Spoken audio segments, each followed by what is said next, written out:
Roll call, Madam Clerk. Trustee Williams, Present. Trustee Brooks, Present. Trustee Jenkins Bell, Present. Trustee Franklin, Present. Trustee Bolden, Present. Trustee McMullen, Present. Mayor Rudez. Present. Okay, also at this meeting, we have Tell them to mute. Jenkins Bell, Present. Trustee Franklin. Present. I'm sorry. Present.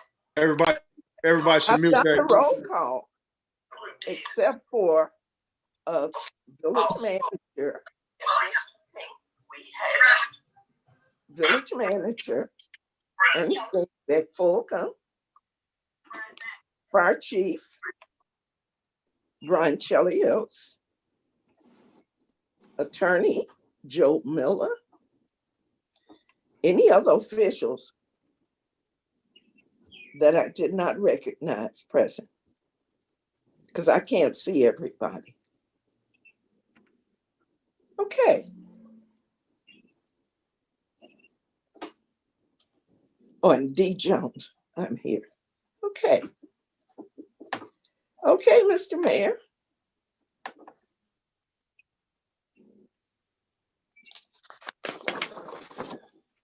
Mayor, Are you muted? you're muted. Indeed. Pursuant to Governor Pritzker's Executive Order 2020-07, COVID-19 Executive Order Number 5, which suspends the requirement of the Illinois Open Meetings Act requiring in-person attendance by members of a public body during the duration of the gubernatorial disaster proclamation. The members of the village board will not be physically present for the designated board meeting, but will instead be participating in the meeting through audio access using a virtual meeting platform. Public comment may be submitted in advance of the meeting to Village Clerk D. Jones at university-park-il.com or by text message to the Village Clerk at 708-473-6201. All comments must be received by 5 p.m. the day before the meeting. In order to give proper consideration to all items on this agenda, the mayor will limit participants in the debate and will close off protracted, repetitive, irrelevant, or abusive remarks. Public comments will be limited to a total of 30 minutes. Thank you. Let's do our Pledge of Allegiance. I pledge allegiance To the flag of the United States of of the America, States of America and to the republic, for which it stands, one nation, under God, indivisible, with liberty and justice for all. Oh. Is there a motion for the approval of the minutes? So moved. Moved by Trustee Bolden. Is there a second? Second. Second by Trustee McMullen. Roll call, Madam Clerk. Trustee Williams, Both sides. Trustee Brooks, Both sides. Trustee Jenkins Bell, Both sides. Trustee Franklin, Both sides. Trustee Bolden, Both sides. Trustee McMullen, Both sides. and Mayor Rudez. Both sides, Madam Clerk. Thank you. Item E, would there happen to be any general public comments tonight? Mr. Mayor, I received 9 general public comments for this meeting. I did send them to the board and to the manager so that you will have them. So I am going to read them into the record. Point of reference, does the 30 minutes include what Madam Clerk read? Yes, it does. The whole comment? Okay. All right. Okay. So these are in no particular order, but I will read them. The first one, and you can follow along. First one I'm reading is from Star Lawson, and it was received April 26th. Madam Clerk, please read at the next board meeting. Thanks, Star. And it reads as follows. Hello, all. The term historic might be a bit of an overstatement, but certainly the University Park Department of Parks and Recreation's ushered in an era of municipal oversight with respect to the baseball organization as a power user of the baseball fields over 20 years ago. Now we need a field usage and maintenance agreement with the University Park Youth Baseball Organization, parenthesis, UPYBO. The agreement, which will designate the UPYBO a community partner, because more than 95% of its participants will be University Park residents, will formally outline the responsibilities both the village and the UPYBO have with respect to field usage and maintenance, from who pays for maintenance to who does routine field upkeep. It's a fiscal responsibility we have as a village without dropping the support or legacy the youth baseball organization have. We have to let go of the nostalgia a bit and talk about what we're going to do in the future to make this work for our youth. I suggest that the entire village ought to have a formal agreement with UPYBO so that maintenance and usage is very clear in the future. While organizations have proven valuable partners over the years and have contributed financially and otherwise, the village also pays for things like utilities and public works labor and needs to make sure access to park property is equitable. In exchange for retaining priority scheduling for the baseball field, the UPYBO should not have to pay a fee for field usage. The UPYBO volunteers sweat equity maintaining fields should be credited to that end. The UPYBO is also responsible for purchasing equipment related to all maintenance and operations of the concession stand.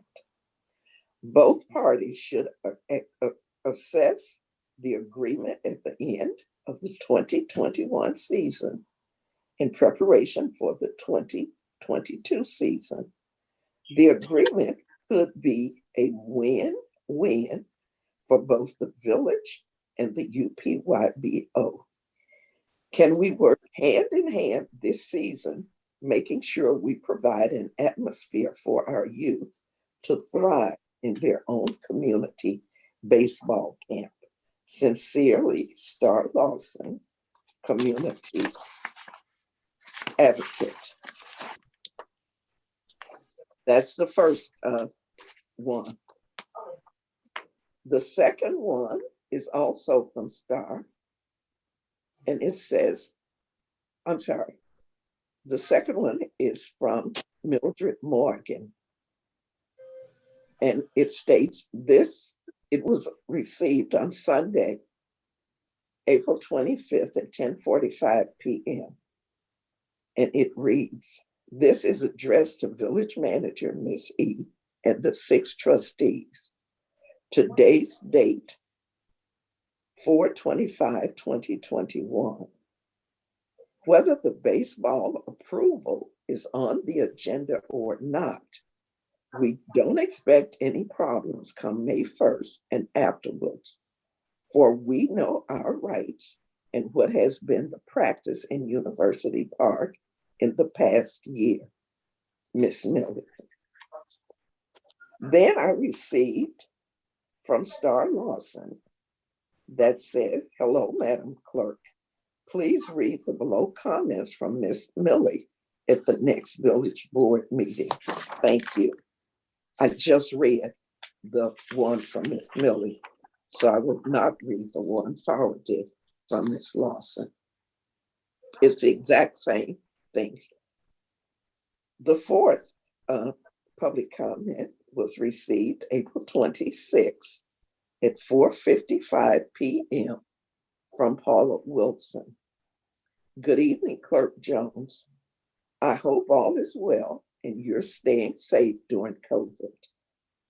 I am sending public comments for tomorrow's board meeting on behalf of Joe Lovelace, whose computer recently clashed.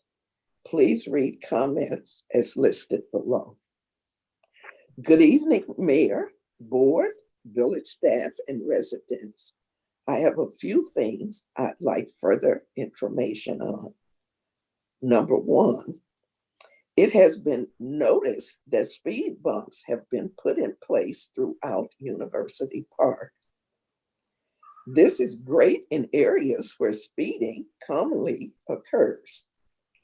Unfortunately, these bumps have been placed throughout the village without the knowledge of residents.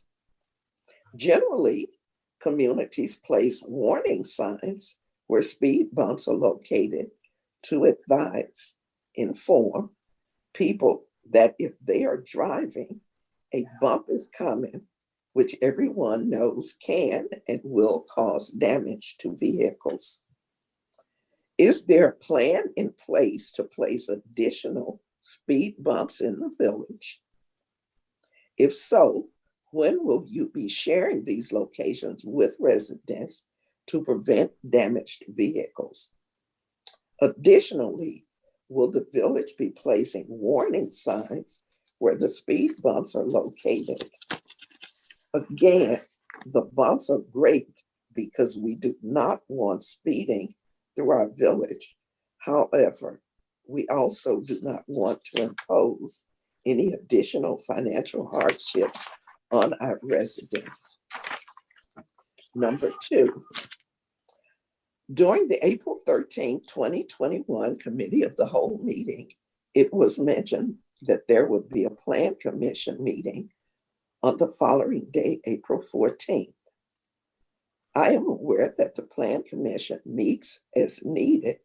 However, how are the residents to know the virtual locations for such meetings? I attempted to call a few residents who I thought were on the committee, and they informed me that they had been removed. Who are the new Plan Commissioners?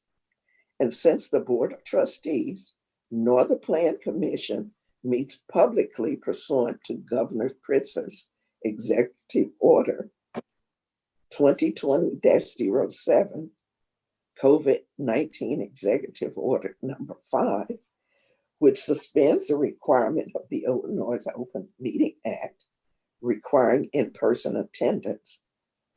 Where was the information located for residents to participate in the public hearing through audio access using a virtual meeting platform?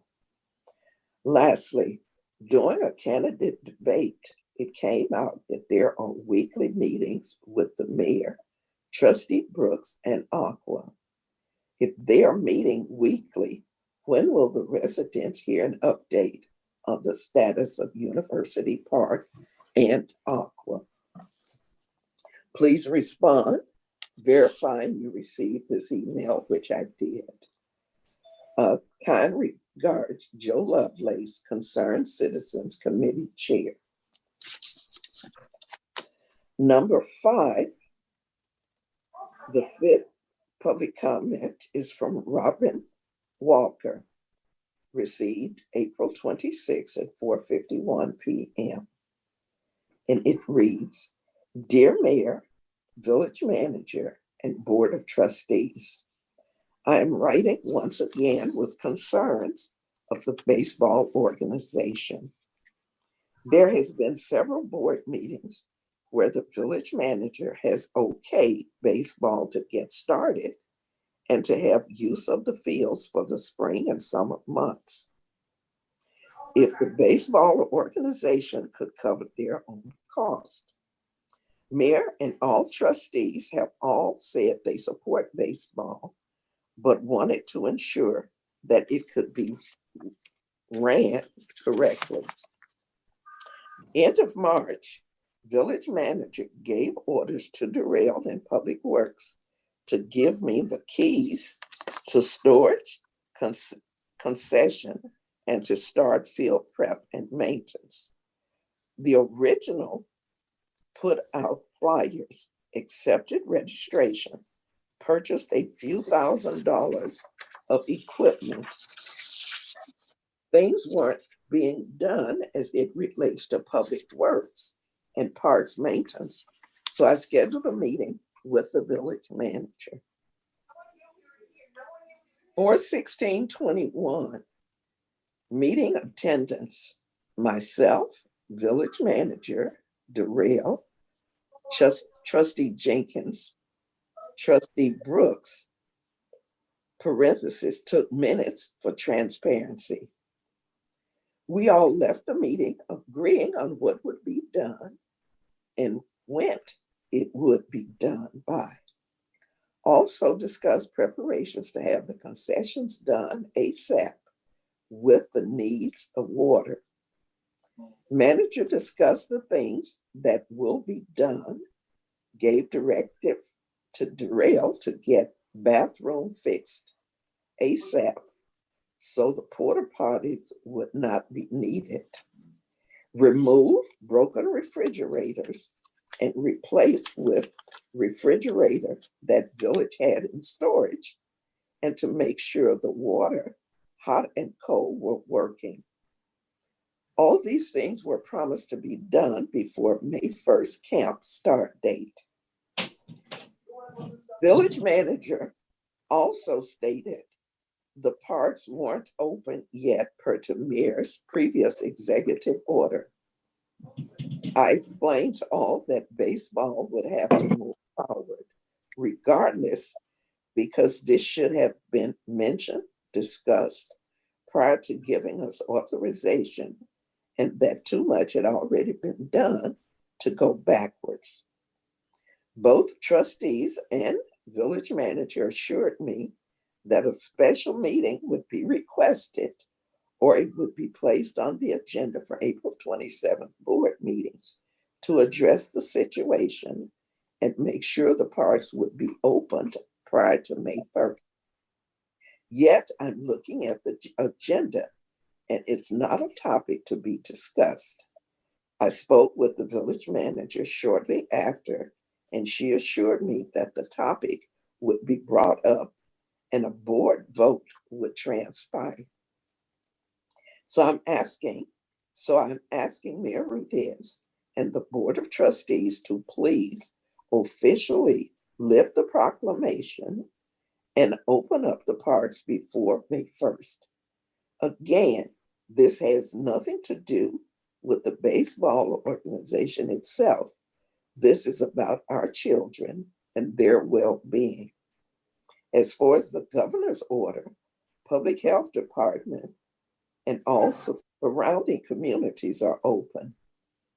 Baseball has all CDC and league guidelines as it relates to COVID and are in full compliance with all.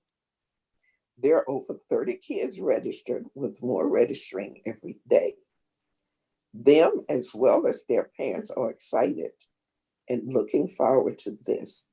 So please, let's do the right thing. Robert Walker, baseball president. The sixth comment is from Donna Dilworth. received April 26 at 1:11 p.m. Good evening.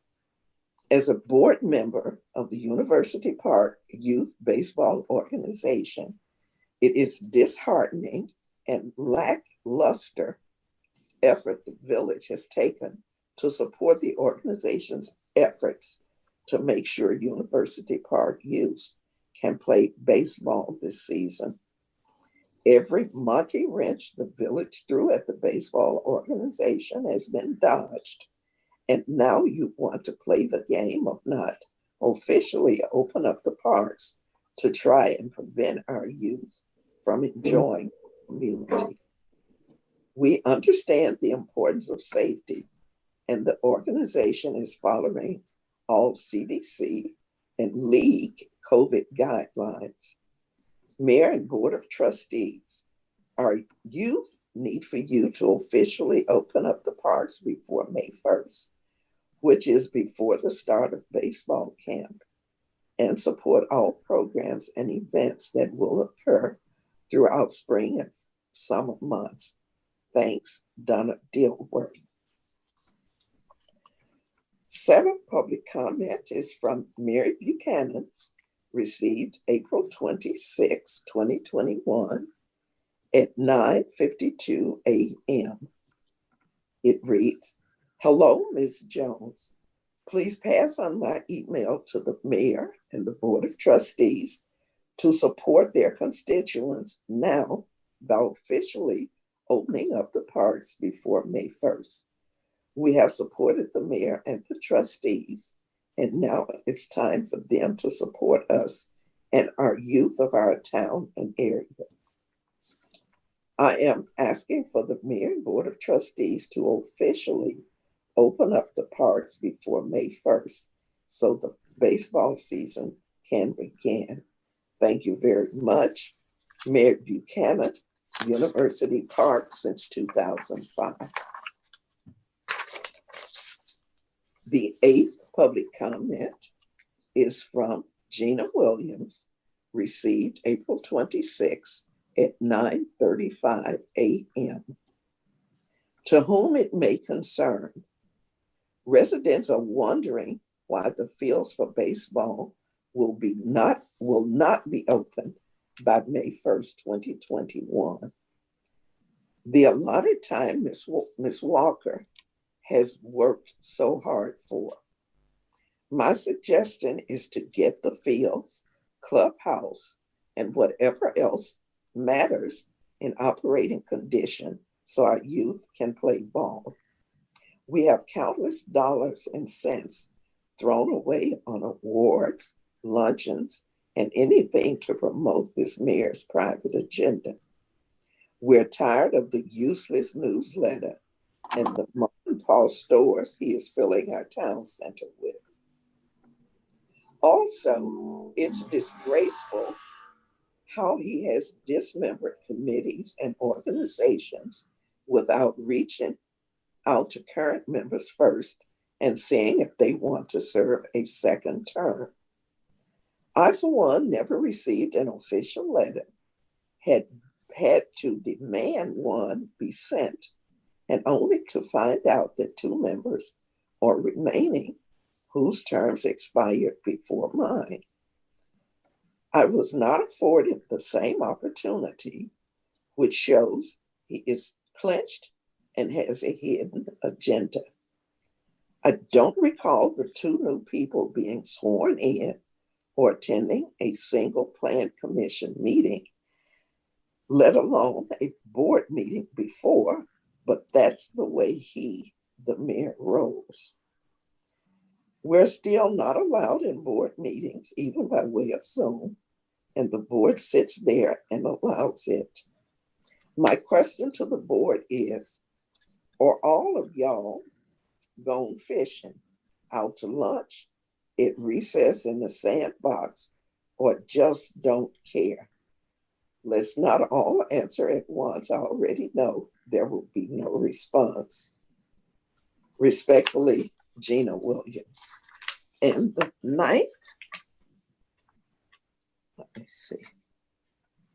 The ninth public comment is from Devon Dilworth, received April 26 at 9:20 a.m. It reads, "Hello, Mayor and Board of Trustees. I am writing in regard to the official opening of the parks in University Park. The COVID numbers have reduced considerably. The governor has lifted the various orders months ago for the reopening of communities, schools, and governments, and individuals have access to the vaccine. What is taking so long for University Park to comply?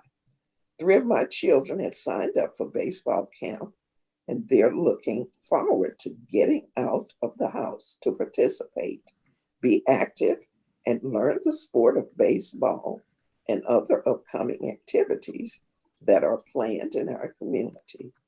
The community needs for the mayor and board to act now and officially open up the parks before baseball camp begins for the sake of our children.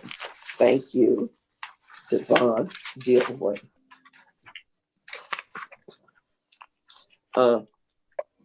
Mayor, may I be recognized? Yes, trustee Brooks. You gonna deal with Aqua? Yeah, yes, Aqua.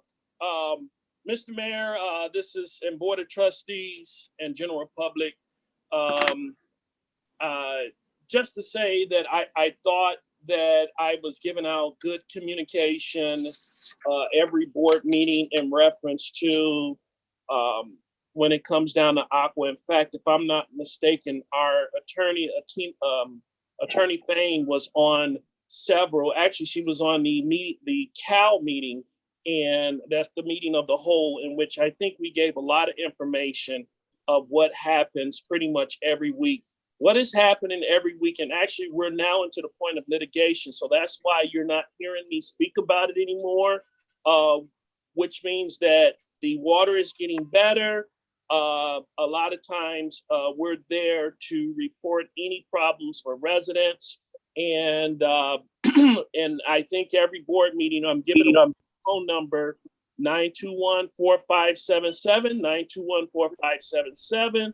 If there's any problems with the water. In fact, if I'm not mistaken, Mayor and Board of Trustees, I think I even expressed last board meeting how I even brought up the point that I felt personally, and they were going to follow through with an expert, the multiple water breaks that we were having was due to the coating of the pipe. So I did express that maybe we need to do a written communication, maybe, but as far as communicating, I think I've done it every single board meeting. If any trustee or the mayor, anyone can correct me if I'm wrong, I think I have not missed a board meeting of a report since I've sat on it, actually. So I yield my comment on that, Mr. Mayor. Unless if you want my quick perspective on baseball, I just want to give some actual fact. Mr. Mayor, I was not, this lead is by Sonia Jenkins Bell. I did join. I want to say, Mr. Mayor, I only joined the meeting to help out Trustee Jenkins Bell, just to have someone there as far as a senior leadership. I will say this is that I understand the village has a role to play. When I met on that Monday, actually before that Friday, if someone could just give me a hot second, I met with Director Bythers and Miss Robin at the baseball field. That would have actually been the 12th Board of Trustees. It was the 12th of April.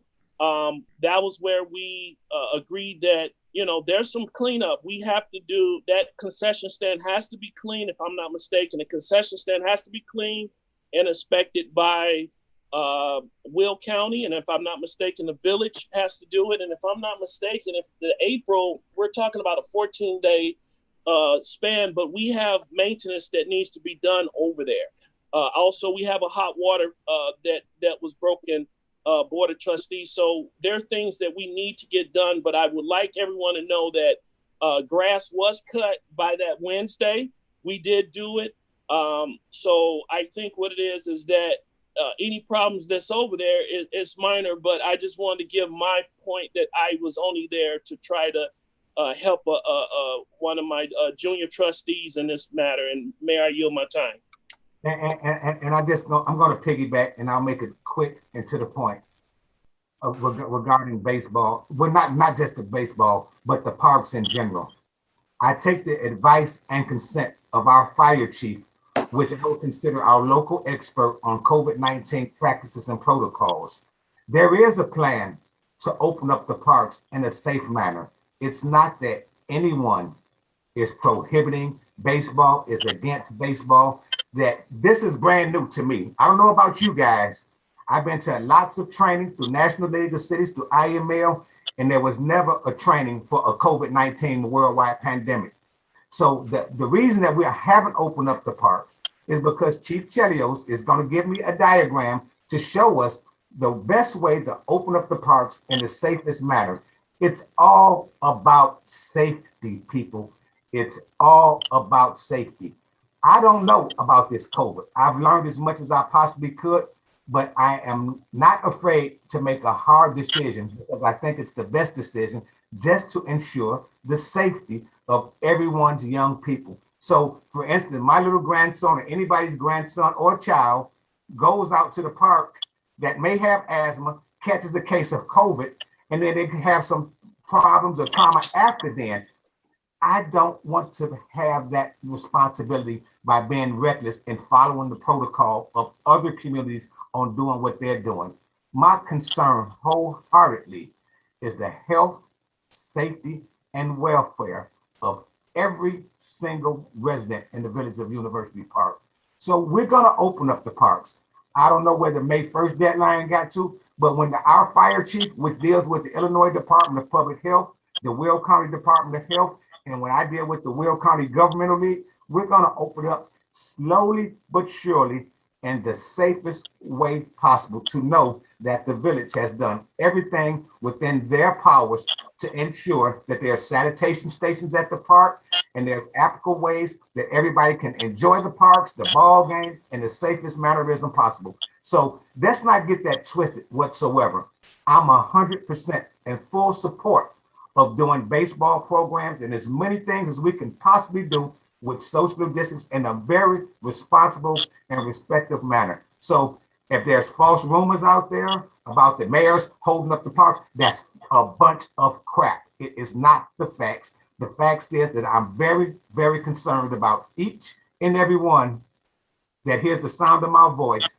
It's like they were my own kids, because I wouldn't want COVID to be on not just on the grown-up, but on the child. So have a little patience with us, have communication with us, and work with us. We've never seen this before, so it's new. It's brand new. So I'm just taking a little time and being a little overcautious. Some say never open them up. But I want to see recreation. I want to see people getting back together in the safest possible way.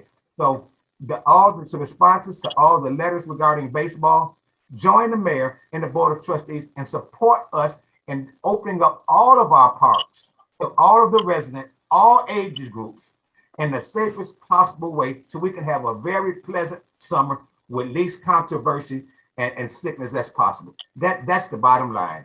And I'm sorry if our schedule is conflicting with someone else's schedule, but we're going to bridge the gap because we're not going to have the intermediaries no more, so we can get the right information, so it can be disseminated the right way, so we can all be on the same page.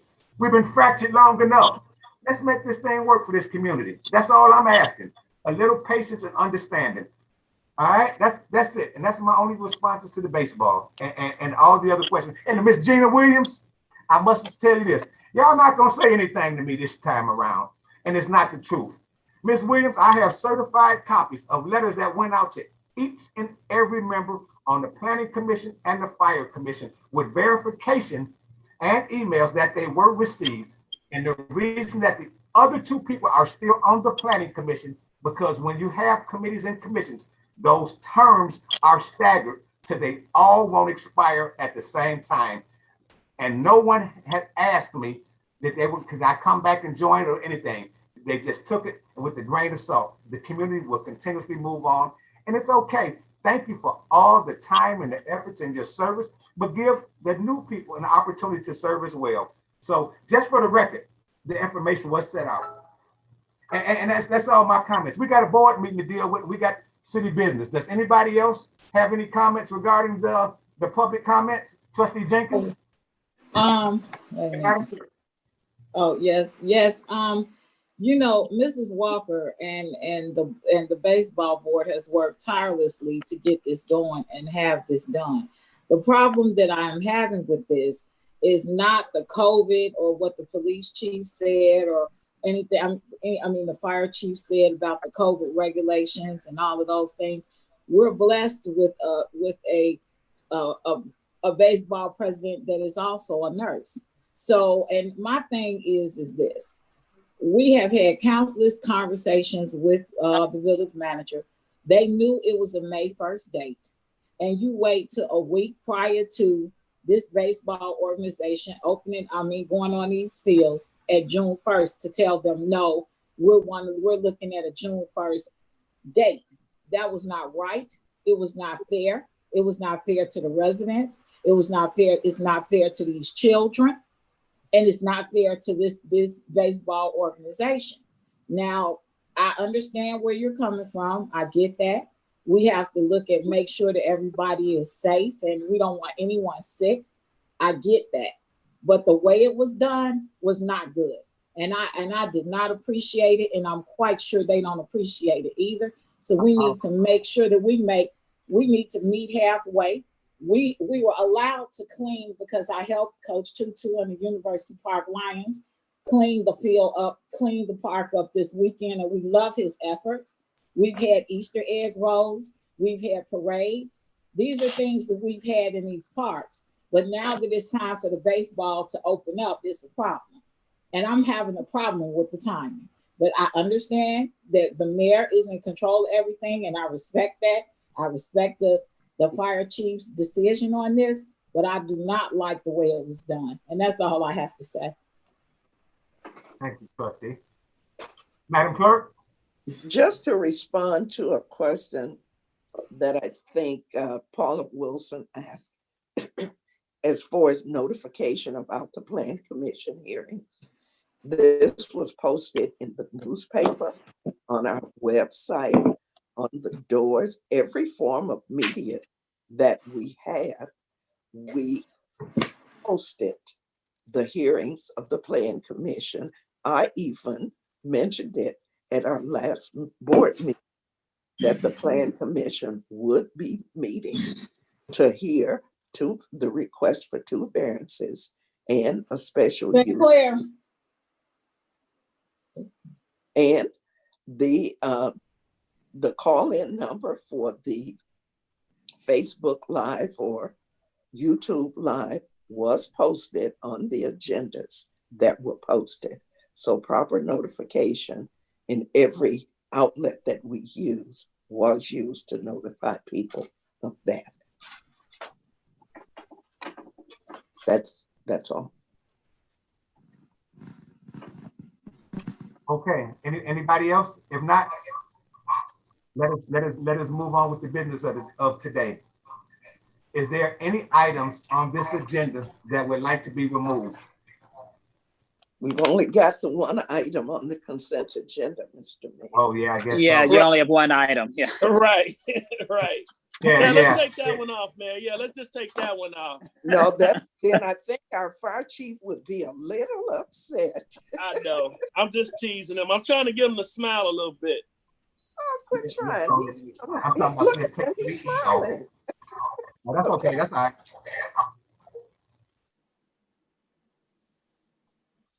All right, first, second, and third reading, an ordinance authorizing the disposition of personal property of the Village of University Park fire engine. Is there a motion? So move. Moved by Brooks. Second by anybody? Second. Second. Trustee Bowden. Roll call, Madam Clerk. Trustee Williams, Both aye. Trustee Brooks, Both sides. Trustee Jenkins Bell, Both sides. Trustee Franklin, Both sides. Trustee Bolden, Both sides. Trustee McMullen, Both aye. and Mayor Rudez. Concur. Mr. Mayor, Vote aye. what do you think? That's ordinance O 2021-04. Okay. New business. Thank you, Madam Clerk. You know, you stole me on me. First, second, and third reading, an ordinance granting a variance. First of all, okay, first, second, and third reading, an ordinance granting a variance to allow painted graphics and signs for the property that's commonly referred to as IBEW 2662 Dryly Road, University Park, Illinois. And this is something that went to the Planning Commission, and the Planning Commission gave their recommendation. So is there a motion? So move. Moved by Brooks. Is there a second? Second. Second by Trustee Williams. I have a Questions? question. Yes, ma'am. Okay, is this the, explain to me what this is. This is the Illinois Brother of Electrical Workers Training Facility that's located in our industrial park on Joseph Court. Is they're doing additional signage that's going to be facing the I-57 interchange, and they're just going to do some painting and some graphics on the property, letting them know what that's the IBEW facility and training thing. And what they asked for a variance was because we did not have those things in our local ordinances because they were old and antiquated. So we've updated them now. So that's what this is, Liz, Trustee. So are you telling, this is the same thing that they want to put up electric fences? No, different company, completely. Different, okay. Yeah. That's what I'm confused about. Okay, Yeah, completely different company. okay. Okay. Any other questions? Roll call, Madam Clerk. Trustee Williams, Both aye. Trustee Brooks, Vote aye. Trustee Jenkins Bell, Both aye. Trustee Franklin, Both aye. Trustee Bolden, Both sides. Trustee McMullen, Both aye. and Mayor Rudez. Vote aye. Mr. Mayor, that's ordinance 2021-05. Okay. Item F3B, first, second, and third readings, an ordinance granting a special use for the development of an automobile service station at the property located at the southeast corner of West Stunkel Road and Central Avenue. Yes, Madam Clerk? I was just gonna ask if everybody could mute there because there's a lot of distorted background noise. Could maybe mute if they're not speaking to kind of keep some of the noise out. Thank you, Madam Clerk. So are there any questions? No, we need a motion. I'm gonna have a motion. Give a motion. Moved by Trustee Williams. Second. Second.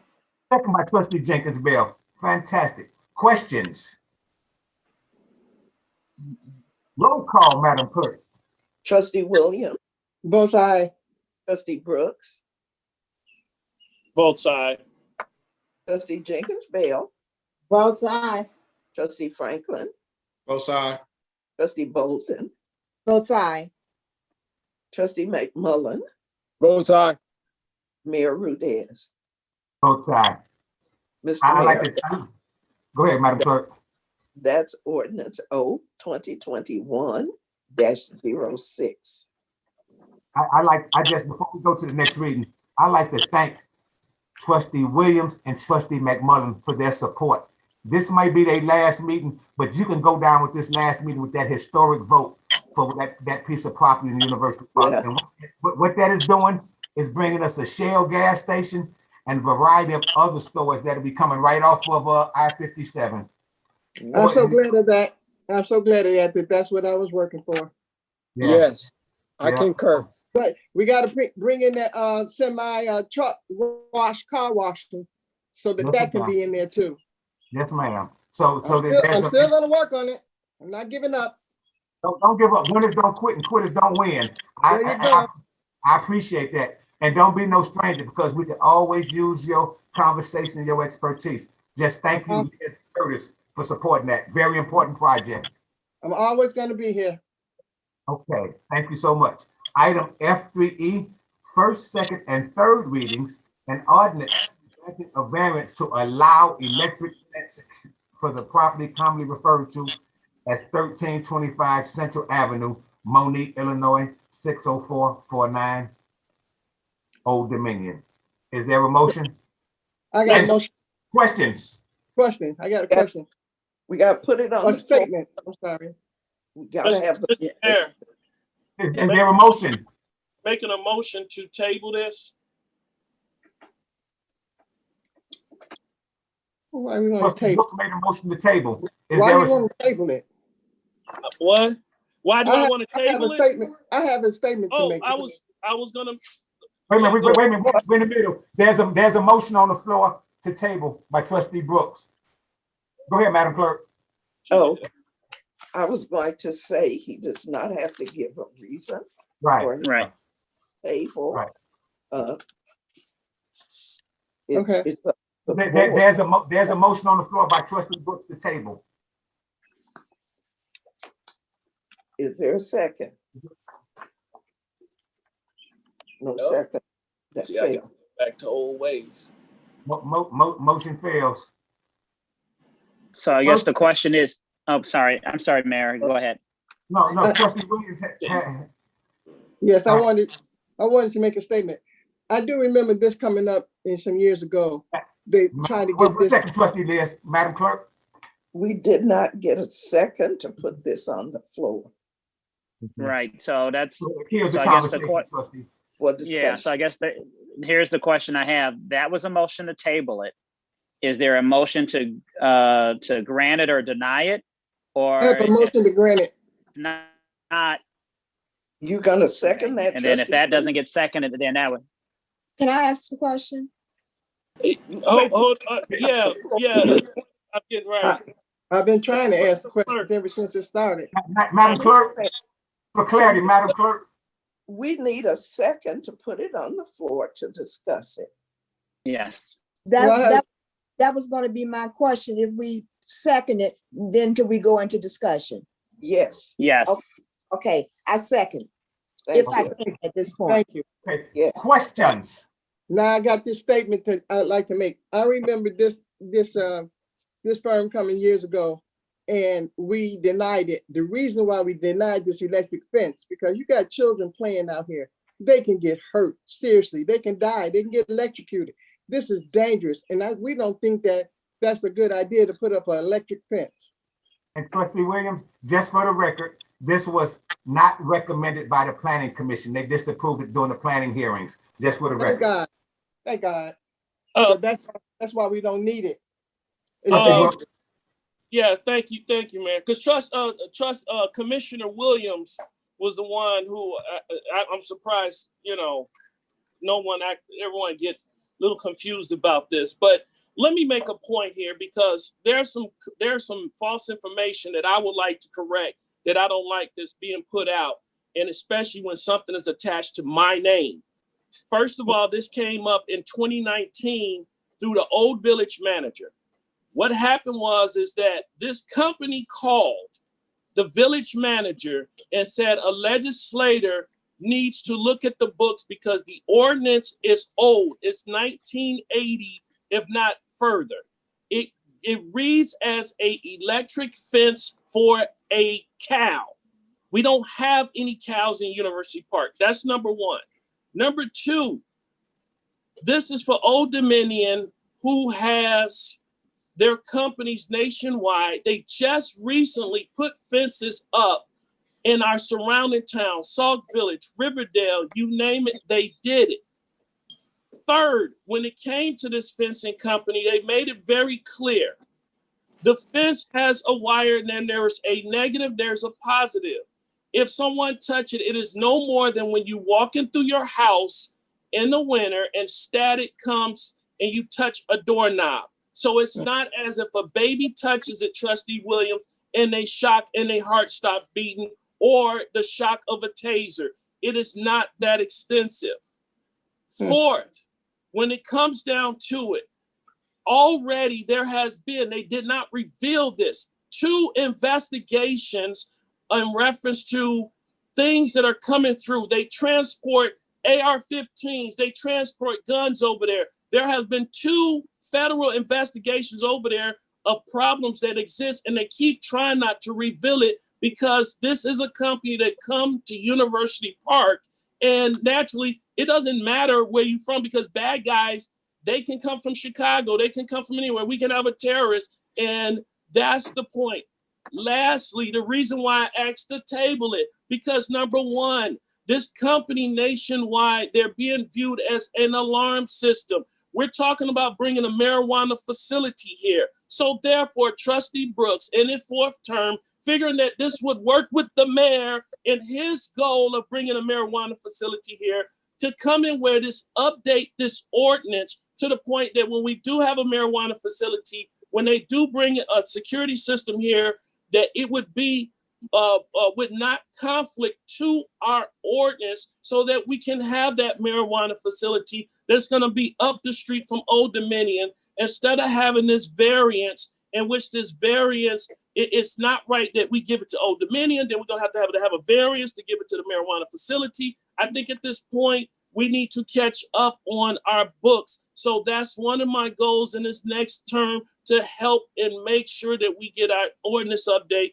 And that's the reason. Last one, Mr. Mayor, someone put it out here that I guess I took money from this company, but let me say something. First of all, Trustee Brooks ain't took a damn dime. Number 2, it's against their rules to do it because they a service provider.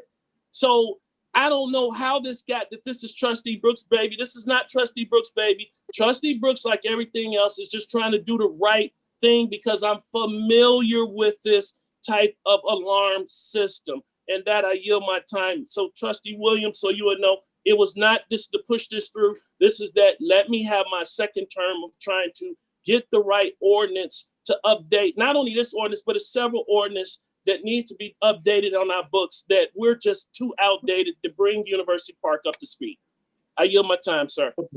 I got a question. Thank you. Trustee Brooks, you said that this is going to be something to protect us. How can this fence determine a human being that's good and a human being that's bad? And if it's not going to really hurt a person, it's just going to be a little electric shock. Why we need that for the bad people? Okay. It has to be some kind of power in this. That planning commission had to, dig in and find out all these things to let us know that this is dangerous for our kids. We all have kids. We have grandkids. Anybody can go through there. How do you know you're going to give them an electric shock instead of the electric, execution? Okay, so the good guys are the bad guys. Right. So Trustee Williams, that is a good point. And let me say something. This is no knock against the planning commission, but let me say this. This time last year, I had a individual running around showing me a picture of a true electric fence over in South Africa. That is not this fence. First of all, the people explained that it is a chain link fence that was there in front of the property. It's surrounding the property. Behind it will be the post that would be just shy of the fence or just shy of the fence. All it does is that if someone comes up, they do have to touch it. When they do touch it, what it does is sends an alert. And by the way, Trustee Williams, it's only powered by a car battery. It's not regulated by a AC current. So me being a ham CB radio operator, I can tell you right now, I can switch it around, but you can't see because I got the back screen. It got it right here. A simple pop, it doesn't bother me. You just move your hand back, that's it. It's no different. Now, yes, if somebody got a baby out there crawling in industrial park, they need to go to jail themselves because that's right there on that corner. That's just common sense. And I'm just saying, we for the marijuana facility coming out there, I'm telling you now, University Park, all eyes are on University Park. We need to bring our stuff up to current.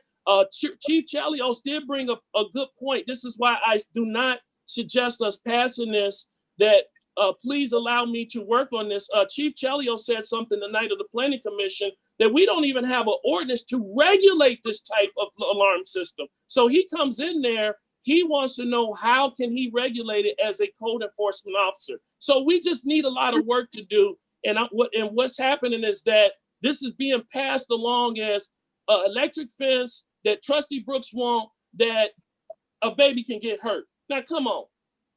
We ain't talking about no 2-month-old baby. We talking about kids that play ball and stuff like that.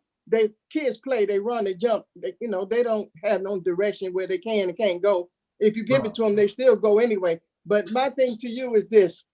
Why don't we just be safe and deal with? They're going to be there regardless. So yeah. Because we do have, I don't know when the marijuana facility is coming, but I'm just saying, give me time to because I know this is not the first company. We're going to have more things coming to University Park that consist of this type of technology. We can find an ordinance. Let's work together as well. The new trustee elects, they're here. They're hearing this. Allow Trustee Brooks to start helping with the updating of the ordinance. And if it passes, it passes. If it doesn't, it doesn't. But allow me to work with it. And I see Madam Clerk with her hand up. So we're gonna put this on hold. Go ahead. And we can. I don't think, because if I'm not mistaken, Mr. Mayor or Mr. Miller, the way this is, I mean, if we put it on hold, I mean, if I'm not mistaken, Madam Clerk did let me know that it was some stipulations in there, but I don't think everyone is happy with the stipulations that's in there. But at least, Yeah, so let me address a couple of things, and maybe this will answer the questions. So the current motion is to approve it or to grant the variance. If you guys want to amend the motion to table it, that would need to be done now. If we do a vote and you vote yes, then you're voting on the current motion, then you're voting to approve it. If you vote no, you're voting to deny it. If it's denied, this would have to go back again before your planning commission, but before the planning commission. So that's if you guys want to table it, then we need a motion to amend it to table it. It's your decision or not. If it's tabled, then it's tabled, and then you guys can work on it. It sounds like what you're saying, Trustee Brooks, is that we need to the fire. You are saying that your fire code or their building code doesn't address this type of issue. So if that's correct, and I don't know what version of the international code you guys look at that your fire chief is using, that's something that you would want to amend the fire code to address if that's not in there. I just haven't. I haven't talked to Chief Chelios about this. I know another attorney, I think, was at the Planning Commission meeting, but in regards to that specific issue, if there's nothing in the fire code, that would be something you would do another ordinance to amend the fire code, and then it could be addressed at that time. If you vote to the current motion is to grant it. If you vote no to deny it, it's denied. Then they'll have to go through the process again. If you vote yes, it's approved, or you can amend the motion. Those are your three options. Madam Clerk. Thank you. Madam Clerk D. I just had just a couple of questions, because when I was reading the document, the original application, they listed crime as their reason for wanting this fence. So my question is, has our police department notified us of a lot of crime in that area? And if the fence will not shock or cause any harm, what's the purpose of putting up this electric fence if it's harmless? And my last comment was, remember, your vote, your voice. We don't have to debate this at nauseam. The Plan Commission has made a recommendation. The attorneys have pulled together the ordinance. It's up to this board to vote whether they want to vote yes to approve this variance or nay to deny it. And if I'm not mistaken, there's a motion and a second on the floor for a vote. Am I right, Madam Clerk?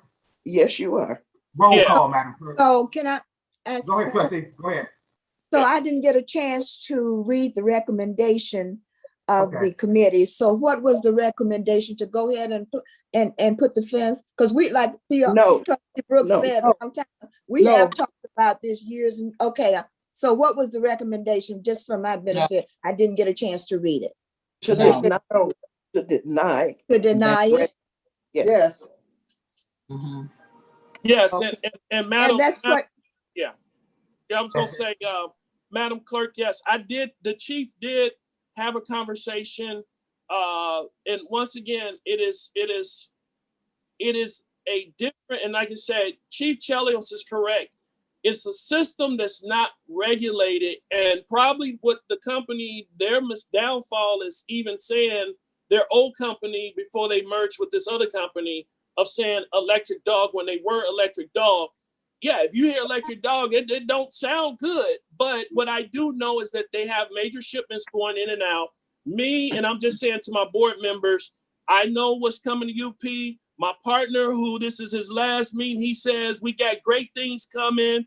Yes, I just want to make sure that when this come, I know at least for the marijuana facility that's going to be right up the street in that industrial area, that at least as trustee, that I can at least have a ordinance that where I'm sure it's not that this company may be, or a company similar to it may be solicited, and we have an ordinance on hand, and it's better safe than sorry. It's the same way as, a lot of us have alarm in our house, but we never, yes, Madam Clerk. I was just going to say, in their paperwork, the only community that they referenced that this fence had been put up was in Virginia or some other state. They could not show us or give us any information of how crime had risen and that this was done here in our community previously or in a surrounding community. So that's all. Roll call, Madam Clerk. Trustee Franklin. no, Trustee Franklin, Yeah, I just had a quick comment. So I wanted to thank Trustee Brooks for bringing up those good points, and also thank Trustee Williams for the good dialogue. I don't see how we can vote yes to it if there's no fire code in place to enforce it. So I think voting no is just as good as tabling it, Brooks, because it brings it back to the drawing board for us to just take a better look at it and see if it's something that we need to move forward. So I just wanted to give my input. That's it. And that's I agree with all you. I'm asking. I'm Roll just call, asking. Madam Clerk. Yeah, right. There you go. Roll call, Trustee Madam Clerk. Williams, Votes no. Trustee Brooks, Votes no. Trustee Jenkins Bell, Votes no. Trustee Franklin, Votes no. Trustee Bolden, votes no. Trustee McMullen, Votes no. Mayor Rudez. Votes no, Madam Clerk. Okay, that motion failed. The action failed. So let me just make sure this is clarified. So the fire chief or whoever the designee needs to, bring to the attention of the village manager any changes to the fire code or building codes that we need to have in regards to this. So that can't happen if there's specific provisions, because typically what happens is you adopt a code, usually international, they come out every 3 years.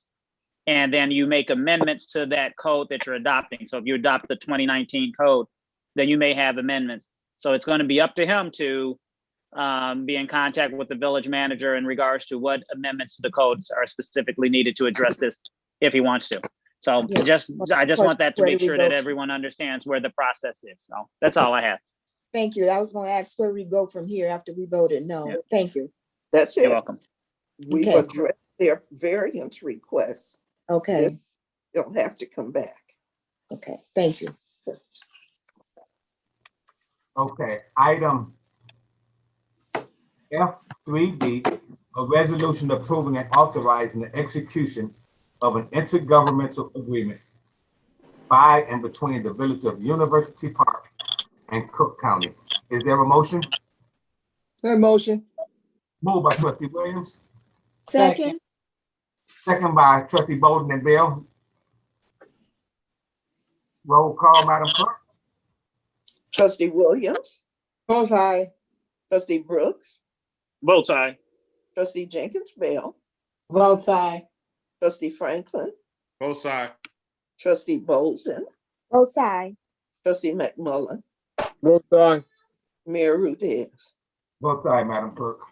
Mr. Mayor, that's resolution R 2021-12. Item F3E, a resolution approving and authorizing the execution of a management agreement by and between the Village of University Park and CHW Management Group, LLC. Is there a motion? I motion. Moved by trustee Williams. There's Second. Second by trustee Bale Jenkins. A couple of questions for Attorney Miller, Mr. Miller. Yes, sir. Okay, this was a little new to me, but if I'm not mistaken, I think I'm almost looking at the same thing we had in the original contract. When we go down to 4.9, the initial setup fee, is the 8,000, would that be just towards for them like setting up for the food? Because I guess when I was trying to find the language, I got a little confused, because I'm gonna tell you why.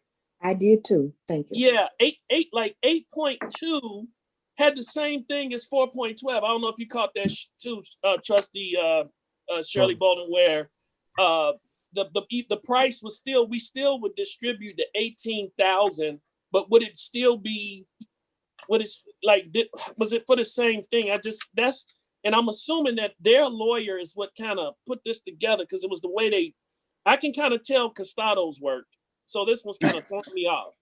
I can tell Costado make it where if you don't have a law degree, you can understand it. And this one kind of threw me off.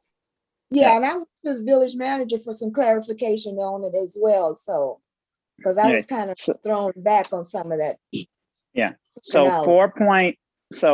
just so you're aware, my reading of it is that the initial transition startup fee in 4.9 and in 8.3 are one and the same. It's just that what's happening here is that what you're seeing in 4.9 is just the definitions. So that's just telling you what that's supposed to be for.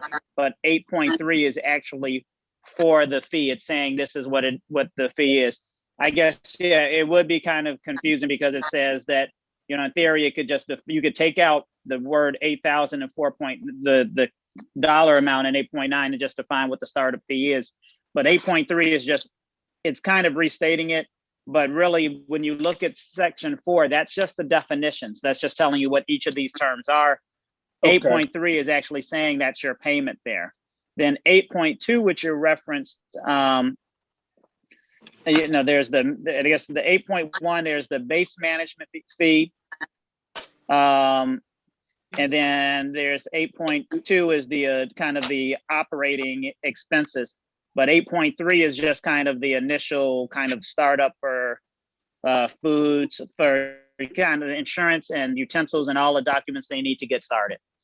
Okay, so then is when they went to the term, I want to actually look at line 2 on that first page. I seen what did they meant by the 2017-13 revenue in the term? I was a little confused on that one too. Yeah. Okay, so I'm there. So you see that the term it ends in January of 2023, which so essentially a year and 10 months revenue proceed. Yeah. Sorry, and I am blind now. I know it looks like ants, don't it? Yeah. So, yeah, it so now, it does look like ants. And I'll have to, that's the one, I'm assuming that's actually your internal village. My wife is handing me a magnifying glass, so she's really funny. Yeah, because they have revenue procedure 2017-13. Yeah, and and I'll have to ask the village manager if I'm incorrect in regards to that. Is that a internal village revenue procedure, or is that something different, village manager? Yes, it is. Yes, it is. What it is we require them to submit reports to us on revenues. They're looking at whatever those reporting are, they submit to us in revenues. And those revenues we got, if you read through it, you'll see the village is going to share in certain revenues. And so this is what they're opting to do. And let me also, attorney, let me just tell you that the 4.9 and the 8.23 are in fact, all it is a repetition. They're saying the same thing. It's the same thing. So the initial $8,000 is to start them up. Right now, there's nothing. They're starting in, they're nothing. They need monies to start replenishment, plates, tablecloths, those kinds of things to start. Okay. Once that is done, and then Alcohol, replenishment fees every quarter, they'll get paid $18,000, $16,000, $6,000 a month. It's basically the same. That is that so would that go into trustees? I'm still on the first page, looking at number 3, Treasury Reputation, section 1-1, 150B. Would that be I guess not more than 20% of the voting power of the corporate authorities of the owners. What did they mean? Was that pertaining to us? No. Sorry, trustee, which paragraph? I'm sorry, I didn't hear what paragraph you said. Yeah, that was paragraph number 3, still on the first page, where they said regulation. Yeah, who were they referring to when they said no? Not more than 20% of the voting power of the corporate authorities of the That's you guys as the trustees. So why would they? So 20%? Well, that means that not more than, so you can't have any board members be essentially 20% of your board is, a quarter of your board is your 7-member board. That is essentially 2 board members. So you can't have 2 board members. So only 1 board member of your board could be a actual kind of a shareholder or a stakeholder in CHW. So that's what that's saying.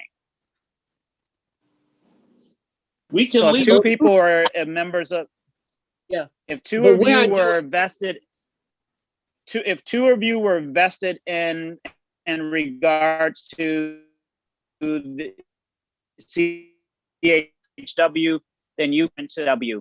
If 1 of you were vested in CHW, then 1 of you, that person could abstain. But if 2 of you were, that would be a problem. I'm going to assume, and this is, what happens when you assume, that no member of the current board of trustees is actually vested within, an employee, shareholder, or officer of CHW. Correct. So that's what that's referring to. So if you guys were, like, let's say 2 of you guys were employees of CHW, we couldn't do this. And I guess the question would be, did I freeze up? Oh, okay. Yeah, why would they put that in there? Okay, why is it there? Yeah. Question. Because it's a regulation. It's a federal regulation. Thank you, attorney. So this would be standard or something in most contracts, or? It's not. We don't always include it. Quite honestly, in some of my other villages, we haven't included, or some of. But I inform them if we have if there's more, if you have to notify if you're a member. I've quite honestly never had a situation where we had 2 of the board members are part of a employee or ownership of the group, so it hasn't been an issue. So I guess, do you have to have it in? No, but it's not a horrible thing to have in, just making it clear so that if someone saw this, they would know, oh, okay, we know that we don't have 2 members of the board who are employees or owners or directors of the company, so that there's no conflict of interest between the board and the company, essentially. But I will acknowledge we don't have it in all of our agreements. That's for sure. Okay. Madam Clerk, go, wait a minute, Trustee Brooks. I just had a question because the attorney is in the waiting room. Did you guys want to invite him in, the attorney for CHW? That's your choice. Oh, yeah. Well, if there's a legal question that someone wants to ask, he's there. No, okay, so no one needs him, okay. You All don't right. need. Okay. And I guess, well, what I like is that it looks for the most part, if what I like is 4.14 was Trustee Jenkins and Trustee Franklin's. They made sure, what I like about this is a little bit of everything was poured into this, that every trustee, and I think that the general public should know that what this board was trying to do, and what we need to understand is that people were coming to golf, but they could not eat or drink at our golf course, and everyone started going over to the Western Coyote. They started going other places. So we need to generate revenue. And when I mentioned 4.14, those two trustees that I spoke about revenue splitting. Trustee Franklin and Trustee Jenkins mentioned that if we have banquets and so forth and special events, for the general public to know that no matter if it's a $10,000 event, the village will profit $5,000 off of it. So I think that's a wonderful thing. Everything else, setup fee, everything. The And cheapest. Trustee. Fine. I thought you were done. Sorry.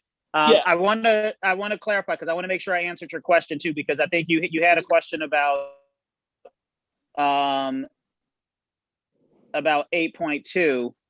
And I'm positive of this, but I want to make sure that you guys all understand, because you asked the question of the $18,000 due by the 5th day of each month for the quarters beginning April 1, July 1, October 1, and January 1.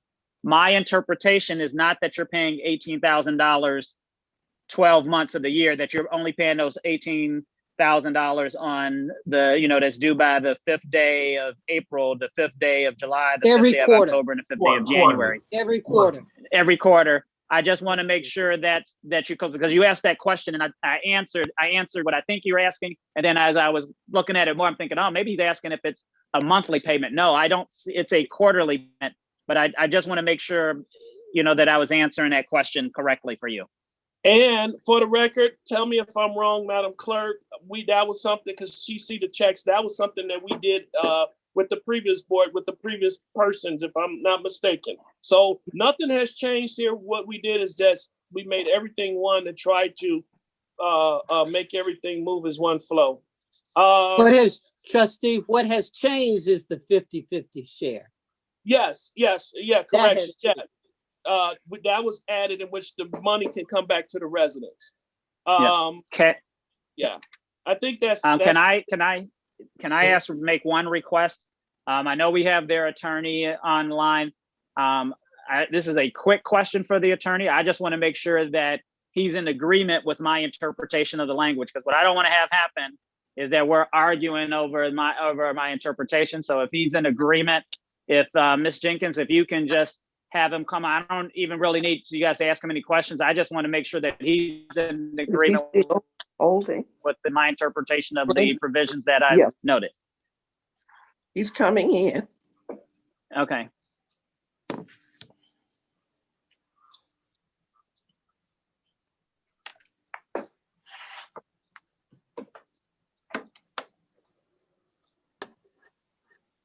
Mr. Kruger, are you there? Yeah, can you hear me? Yeah. Yes, sir. Great. Mr. Kruger, just for purposes of the minutes for Madam Clerk, can you can you state and spell your first and last name just so she can get it in the minutes?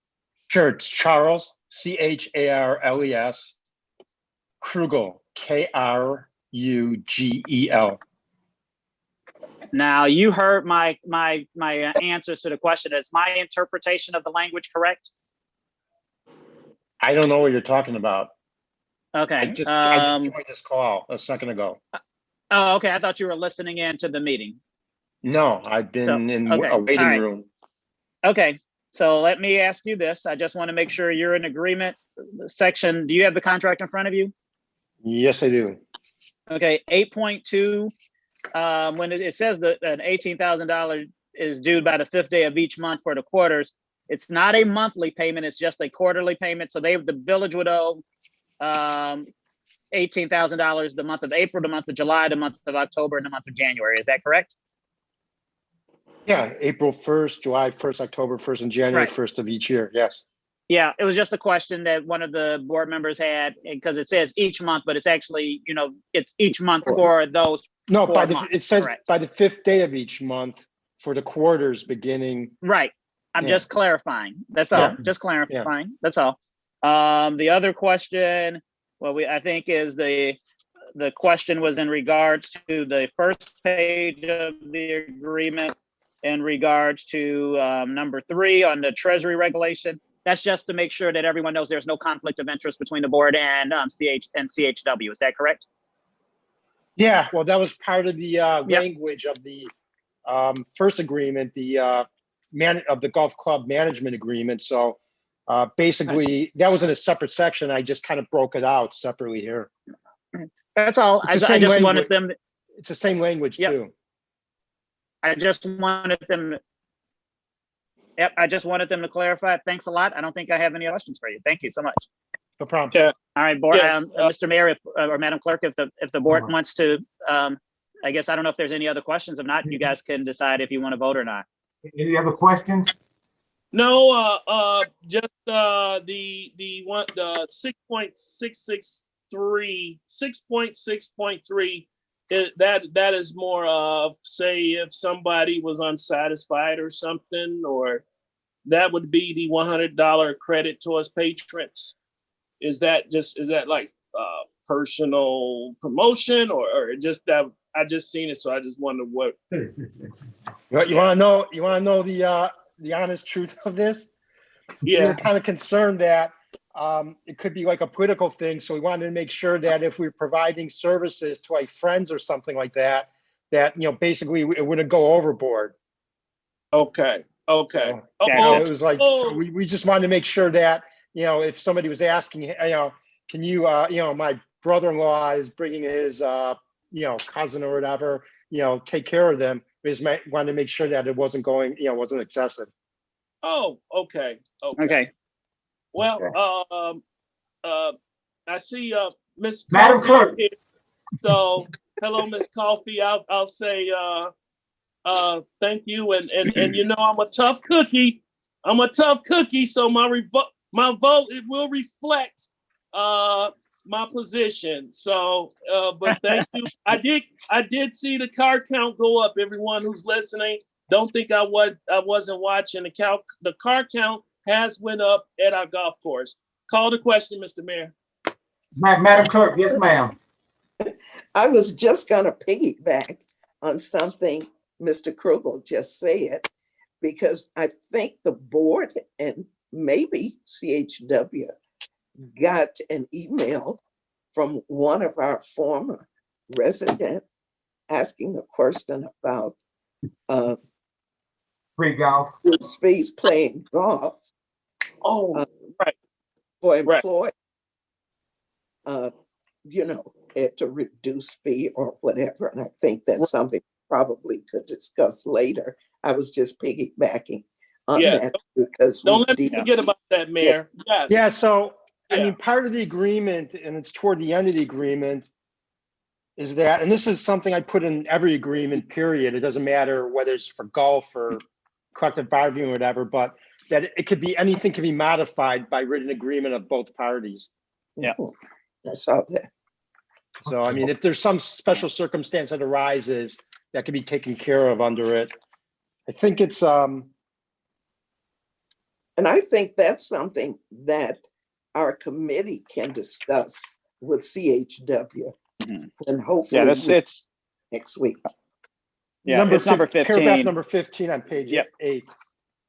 Yeah, I saw that. I do that in a lot of mine too. So not usually in the CBAs, but we'll do side letters, but we may have sometimes. But yeah, so I guess you guys, if you want to vote, you can vote. Roll call, Madam Clerk. Trustee Williams, I pass. Trustee Brooks, Votes aye. Trustee Jenkins Bell, Both aye. Trustee Franklin, Both aye. Trustee Bolden, Votes aye. Trustee McMullen, Votes aye. Trustee Williams, Both aye. Mayor Rudez, I concur. All right. Mayor Rudez. Concur, Votes there you aye. go. Congratulations. Mayor, We wish you well. resolution passed, and that Right, number right down is there. R 2021-13. Congratulations, welcome aboard. Welcome, welcome, Absolutely. CHW. Thank you. Golf season is Welcome. here. Yes, looking forward to great things happening over there. And We're gonna get a Trustee- bunch of hackers from this Trustee village board. Trustee like to Brooks, say I've been good watching the car count as everyone. well. Good evening, Mayor Rudez. Good evening to the Yes. village manager. Good evening, Village Clerk Jones and all the Board of Trustees, the public. Thank everyone for your consideration and putting your trust in CHW to oversee and run this venue in a safe and productive manner that's going to benefit not only the village of University Park, but all of the community. I just want to have it to be full access to everyone, and I'm very grateful and I'm very thankful, and I'm going to put my best foot forward to make things happen. Thank you. Thank you. Thank Thank you. you so much. Thank you. Thank you so much, guys. Okay, here we go. Item F. Any other comments for anybody? Ms. Okay. Kruger, and you guys will be able to leave if you want to. The people from CHW, you don't need to stay. It's your Okay, choice. You can, but Thank you. Take care. you're welcome. All right, Yeah, thank bye-bye. you. Bye. Attached for your approval is a listing of general operating expenses for the village of University Park, occurred on March 24th, 2021 through April 27th, 2021. General fund, 455, 145, and 75. Road and bridge, 26,687 and 66. The town center fund, 16,674 and 82. Capital project fund, 39,739 and 67.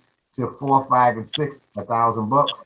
Payroll fund, 3,442, with a grand total of 544, 690 and 45. Is there a motion? So Moved moved. by trustee McMullen. Is there a second?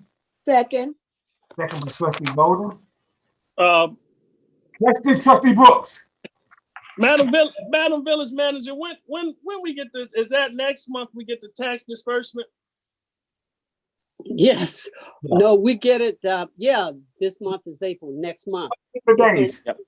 I mean, if it comes in, we were a little late last year because of COVID, but generally in May is when the disbursement starts. Okay, and I'll say this: I did only thing only 106,977 Elmer Locksmith, was that for the golf course? Is that while it was 2,000, or is that because I know some locks had to be changed because you had two entities leaving. Would that be it? I didn't see the invoice. I couldn't see or did I overlook it? Actually, it's a combination of two, trustees. It's a combination of the golf course and the concession stand at the Craigs Park. Okay. Oh, yes, for baseball. Yes. Otherwise, how would I have been able to get in with the president of the baseball? Correct. She got right. She got a key. For the record, she got a key. Okay. Mr. Mayor, for the sake of Trustee Williams out. For the sake of what? For the sake of Trustee Williams, I'm waiting. call the question. Roll call, Madam Clerk. Trustee Williams. Both no. What? Trustee Brooks. I was vote 9. Do what you do. Brooks. Trustee What is Brooks. going on? You do what you do. I'm doing the roll call. Trustee Brooks. Vote side, Madam Clerk, tonight. Trustee Jenkins. Hey. Trustee Jenkins Bell. Trustee Jenkins Bell. Votes aye for tonight. Trustee Both sides. Trustee Bolden. Both sides. Trustee McMullen. My last vote, significant vote, Not yet. both sides. Okay, All right. Mayor Rodriguez. Both sides to pay the bills.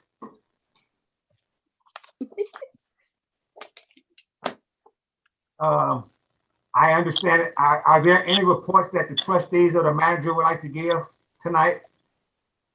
Mr. Mayor. Oh, Madam Clerk, yeah.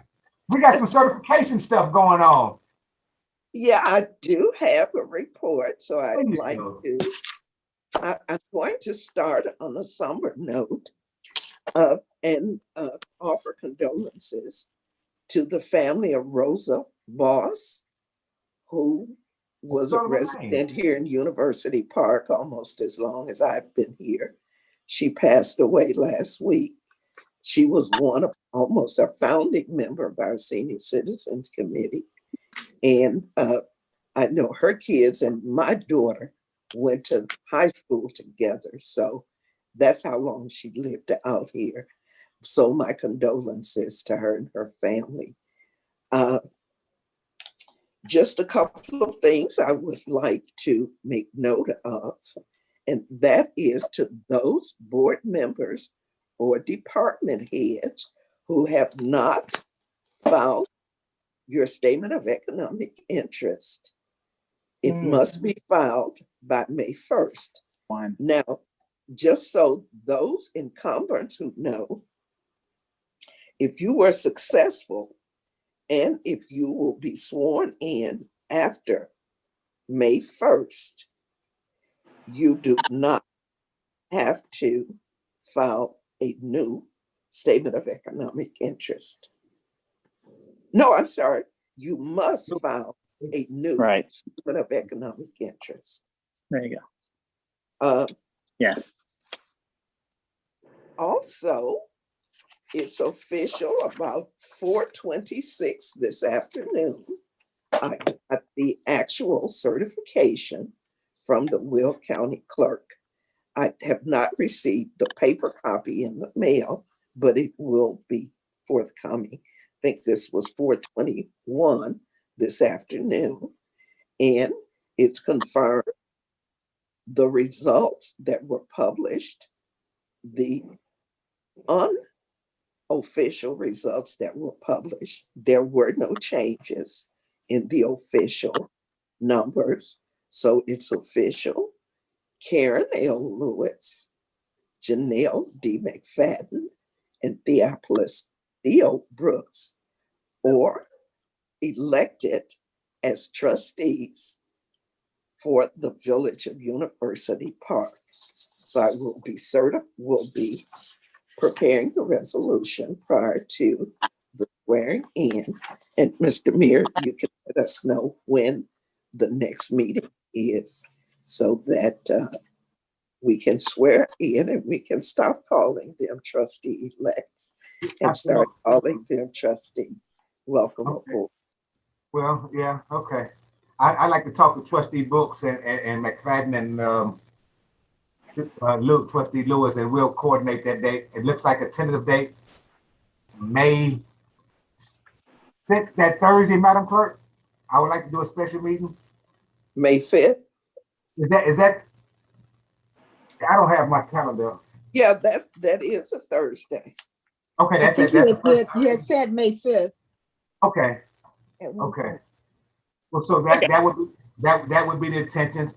I'm not going to do as previous people have done. This is going to be a special meeting just for the purpose of transition of offices, and I was swearing in a couple of new commissioners. Outside of that, we prayerfully that we'll have some light refreshments after those Chief Chelios has already gone and did some social distancing outlines for us.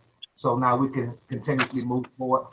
I would like to congratulate all of the new trustees. Congratulations to the incumbent trustee Brooks. Been there, done that with, sir. Right on. It can be very intense. And I also want to thank Trustee Williams and Trustee McMullen, that what a privilege it's been with me serving with Trustee Liz as a trustee when we were trustees together, and actually able to enjoy her for 2 years of my term. He served as a trustee. Trustee McMullen, we greatly appreciate all your support and your efforts in continuously moving this village forward.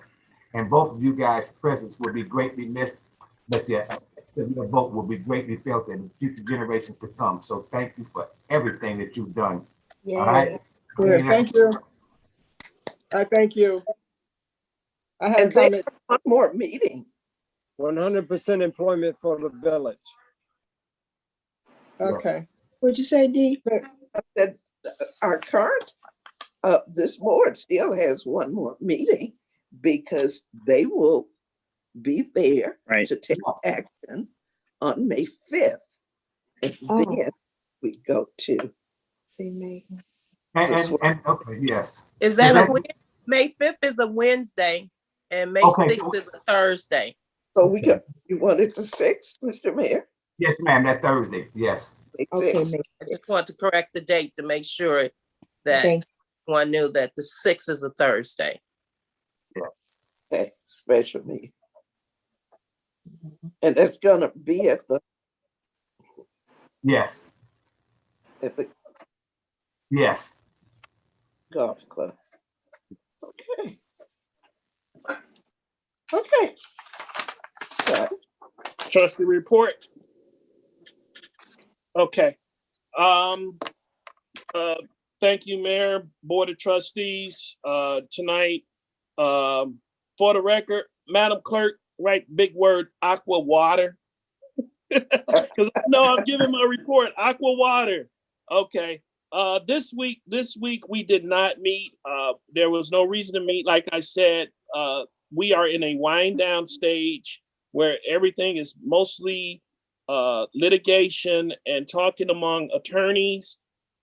We indeed will involve the general public at the appropriate time, but until then, as far as everyday issues, if you're not receiving your water, or if you're a senior or person with disability and you're still getting a big water, you're supposed to get a 12 ounce or 16 ounce water, if I'm not mistaken. Am I saying it right? The small bottles. If you're not getting it, please give me a call, 708-921-4577, so I can indeed, and leave me your name and address. We get in contact and we'll square that away. Put me on your list right now. Got you, Madam Clerk. You can put me on there too. Got you, Trustee. Right. Me too, Brooks. Brooks. Got you, Me McMillan. too. Writing it down. Okay. Thank you. Just like I reported earlier, it was going to be in my trustee report anyhow on the 12th. I did answer a call from the president of baseball. I did take a walk out to the field. I would say that as trustee, I am not to be involved with the day-to-day operation, but it doesn't hurt to help out Trustee Jenkins in any way if I can, as she's now the junior trustee that got a little now some more trustees come on. She got some little mileage right behind her. But I would say that we do need to do some work. Actually, I'm kind of glad Trustee Franklin painted the park. So when it is time for baseball there, thank you, Trustee Franklin, because that indeed would help with the task. Because as I stood out on the baseball field, I would say we still, if we come together, all I'm gonna say is we come together and do it one day at a time and do it correctly, I think we will be successful this year in what we do. And that's the most I say. And anything, any way I can support anybody, I will. Today, I was happy to see the Farmview construction get started. Yes, Ms. McFadden, trustee-elect, yeah, I took a walk up there. The guys was looking at me crazy because Curtis will tell you I'm country as heck. I'm up there with a t-shirt, shorts, and some flip-flops, and I was shaking their hand and saying thank you. And one thing I will be very happy once we get Amherst and Abbott done, then my soul will be more at ease because those two streets are definitely in need. And speaking of construction, if we can, Madam Village Manager, probably Director Biden's been in your ear about it. Nacky Road, we can't forget about Nacky Road. We gotta get Nacky Road together. It is the assumption that people are coming from the outside into our village, dumping there and leaving. I just so happened to went down that road last week, and it was horrible. I have never seen Nacky Road that bad, and we need to come up with a plan, trustees. My opinion, which I told Director Bythers, that I think, me personally, the trustees would not want our DPW guys with their hand, the stuff that I've seen out there in the ditch or in the road touching it, that if we can find some funding, find one day this year, they can go out there with, it's not a front end loader. Someone can help me with the word of it. Where they take backhoe. Yes, take the backhoe. We take it in the dumpster and get rid of it. And if we can, this is just my opinion, we don't have money, but if we can fill the dirt for those who are from Mississippi, from that South, Miss E, D, everyone. It's a part of, trustee, it's a part of my report. I'm from It's a part of my report, what that plan is. Right. Yeah. Right. You take that dirt, dump it in that hole. Yes, sir. I got a suggestion that any board member can take it along with it. Let's take some legislative action and dump the damn road because it's a nuisance. Yeah, but I mean, while we have it, because I don't know if anybody been over there, it's a big embarrassing. I ride it all the time. Yeah, did you see what they said? South of Love's Lane belonged to University Park. Yeah. So Yeah, so it does. Yeah. I seen that, and I think as a trustee that we do something with that road because it's obvious to me. It's like they want to give a reflection on University Park that this is who we are, in which that's not true when they come from the outside dumping in. I thank you. I'm very gracious. I would say anything I have to say about the election, I would say when I'm sworn in. But tonight, I promise residents, I am looking forward to update ordinances. Try to be more. Try to bring the village up to speed on a lot of things. Like tonight, you heard me speaking about an ordinance in which I think it's time for us to catch up. I am a person of law. I do understand law. We do have the resources. We do have talented individuals. You have Chief Chelios. And like I said, I seen that planning commission meeting and Chief Chelios said something that hit it on the head. How can we pass something and he has nothing to regulate? So this second term, I want to be more of that. I feel good that no trustee, correct me if I'm wrong, Madam Clerk, I'll be the first re-elect trustee since 2015.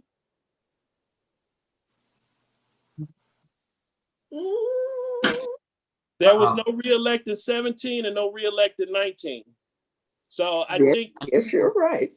Yeah, I finally made it with Madam Clerk on something. Congratulations.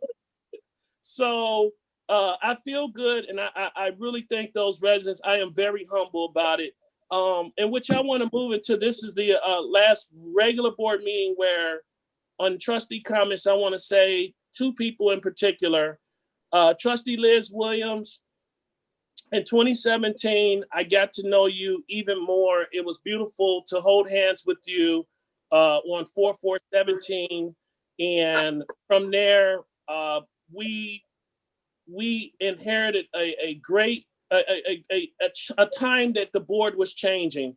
And I would say the board has definitely changed with the help of us. And you were part of it. And forever gracious of being your fellow board member. I appreciate those nights that, you'll call and say, Theo, all you had to do is tell me. I will never lie to you. If you want me to work with you, just tell me. And I would say, ladies and gentlemen, in the midst of the lawsuit and all that, it was Trustee Williams that grabbed me by the hand and took me up to Village Hall and made me sit down and say, look, she really didn't care about no lawsuit. She didn't care about anything. She said, show him what he needs to see and talk to him and be unfiltered. And I would say, and that was one of those moments where the people did not see this leader that they have, that they tried to show that we can, in the midst of something not working out, she can try to work it out. And when she tells you she's doing something from, trust me, it is from Trustee Williams' heart. And I think, she's not going anywhere, but I would like the residents to appreciate, you may not agree with everything that Trustee Williams say or do, but she's genuine. And sometimes we forget that it's genuine people that we should elect to office, because some of them, they lie. But then you have those that they tell the truth, and Trustee Williams will tell you the truth. Even if it's cost a price, she will tell you the truth because she feels it's something that you need to know, because that's the type of woman she is. God bless you, Liz. I know you're not going anywhere. And if it's anything you need, me and Karen is always here for you. And I will miss your phone calls after the board meeting, but I love this sincerely. Curtis McMullen. Thank you. No problem. Curtis McMullen, I don't know.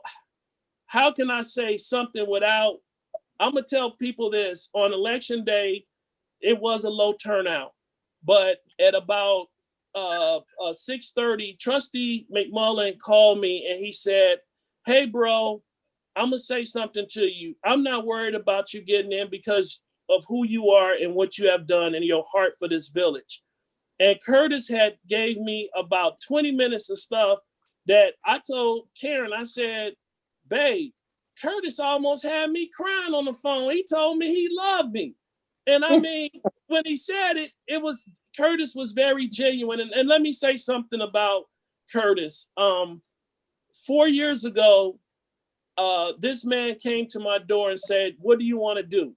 I said, hey, I want to run. And Curtis gave an allegiance to me that I have to say, I appreciate. And we were like this for months in that truck, the truck we call AKA the rig. And his family, my family. And one thing he said on that election night, he said, Theo, I do believe you have this, bro, without a doubt. But one thing they would never duplicate, and it was something, it was a picture, it's out there and it's floating around. It's me and Curtis hugging real hard when he came in from the poll 4 years ago. And his thing was just believe. And it was the fact that Curtis gave his dedication, and Curtis, sometimes he don't have that filter. He'll tell you just what he feels. But Curtis, I appreciate the 4 years. I can't believe that you're going. I kind of missed these 4 years of me coming around the corner for football practice and you're jogging and I almost hit you because it's 6 at night and it's dark. But I appreciate when you call and you just tell it like it is. And one thing that you have always said that no one will ever duplicate what we did and the relationship that we had those 4 years ago. I don't think two candidates will ever have a bond like that. And I appreciate everything you do. And I thank you.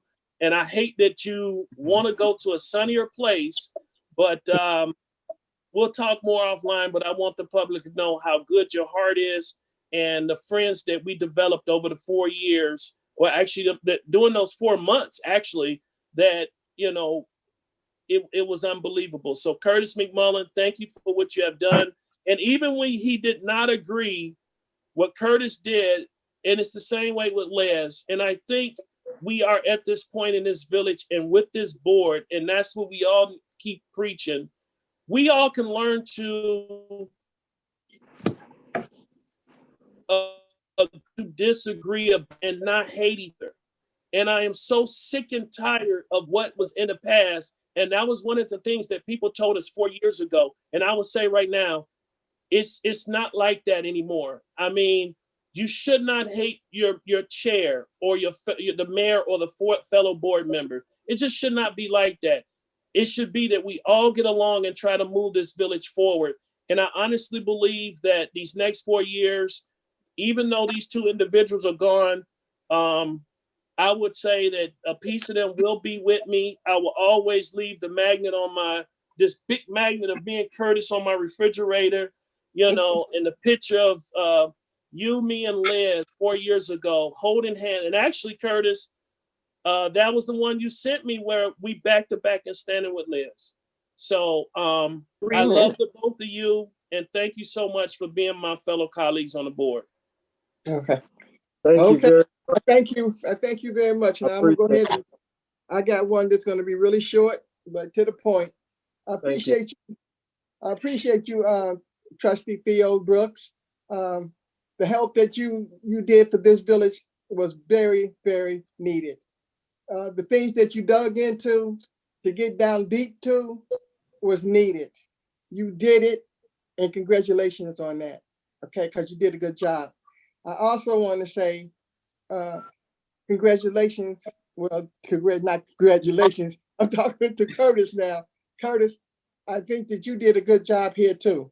You wanted to know what was going on in this village and you wanted to help it grow, and you did a good job too. Okay, the last comment I have well, it's not the last, but I wanted to say we need to, something that Trustee Jenkins said tonight. If we had known about this baseball team starting in May, or we're not going to start when they want to start, you should have just communicated this clearly up front so that we would be aware. So I agree with her when it comes to that. You hold back the information and we cannot make our decisions and choices correctly because we don't know until the last minute. So if we can get out there earlier, Mayor, I think that would be good. And I also want to say congratulations to Janelle McFadden. You did a great job. Good to see you. Keep this village going, make it go up. If you need me on anything, just call me because I'll be there. I'll have no problem with that. Also, thank you. You're welcome. Trustee Karen Lewis, the same thing goes to you. If you need me, I'll be there. All you have to do is call. Congratulations. Thank you. You're welcome. Congratulations to you, Theo Brooks. You came back. Okay, that's it. May I be recognized? Yes. Go ahead, Trustee. Okay, cool. Oh, sorry. Trustee Williams, may I be recognized? Yes. Right, thank you. I feel important now. There you go, going out with a bang. First, I want to give credit where credit's due and say that I believe that the baseball program has been very thorough and they've been very consistent. And I think that they've been doing a good job as they're launching or relaunching the baseball program. So I've been a lot of things in my life, but I've never been a person that hates on other people. So I want to give credit where credit's due and wish you all the best of luck. And I want to say, keep pushing and keep fighting, because you'll be surprised how hard sometimes you have to fight just to do the right thing. And it's been a story of my life. So I understand in so many ways the fight that sometimes people have to go through. And I always remind myself that they killed Martin Luther King for just trying to do the right thing. So I just want to give you all kudos, because I see you working and I see your consistency. And I hope we can come to some type of resolution to get the fields open safely and in a timely manner. I just want to acknowledge this COVID-19 thing is still real, and it's something that I battle with as somebody in the community that runs sports programs too, with the timing. So I'll be looking for guidance from Chief Chelios myself, because I don't know. Nobody has the right answer. We don't know if it's the right thing to do to open up right away, if it's the right thing to do to wait. Nobody really knows. All we can do is hope that we make the right decision. And I say that as my brother's in the hospital right now with COVID-19, with pneumonia, and also a blood clot in his lung. So I'm coming from a place where, you know, I'm really emotional about it. And as everybody probably know, I'm eager to get out there with those kids and get football going. But I'm in a battle right now to say, is it the right time? Should we wait? Should we not have a season? So, you know, I get it. So I just wanted to, I didn't have a time to speak on it at the beginning, but I wanted to just kind of put that out there. Secondly, I'll say that we did host a community Easter egg hunt. And I want to make sure that you know, the residents and the board is aware that me and my wife, we put in place all the mitigations that we could. We passed out masks to kids that didn't have masks. We made sure masks were mandatory. And we also took the time to fill up about 150 little hand sanitizer bottles, and we passed those out to the kids too. But it was a great event. You know, we were able to give away toys and give away books. I'm gonna say that again, give away books, because we want to promote, you know, reading for our kids. And we had raffles, we raffled off bikes, and it was a good day. But more importantly, I want to say, and this is something that I promised you all in the previous meeting. So just so you see, when I say things, I'm not just talking. I said that I was going to start doing things to increase mental health awareness for our youth. So what I made sure we did at the Easter egg hunt is I had an organization come out and set up a booth, and they provided mental health screenings for the children within the village of University Park. And just to show you the appetite for these type of things, we had several families that actually had their children screened right there on site. But we also had about 37 families that reached back out to me after the event. And they were just showing that they were concerned about some of the behaviors that they've noticed since their child has been, so to speak, trapped in the house for a year. So it just shows it just shows how necessary these type of events are. And I'm here to tell the residents and the board that I'm committed to increasing mental health awareness for our children. So you'll be seeing more events around mental health. Next, I'd like to say this past weekend, my wife and I hosted our 5th annual community park cleanup, and just another great event. And we were able to really get some things done over at the park. So when baseball starts, you know, we have just a little bit more done. It's a lot to be done, and we just try to do everything that we can to ensure that the parks are ready each year.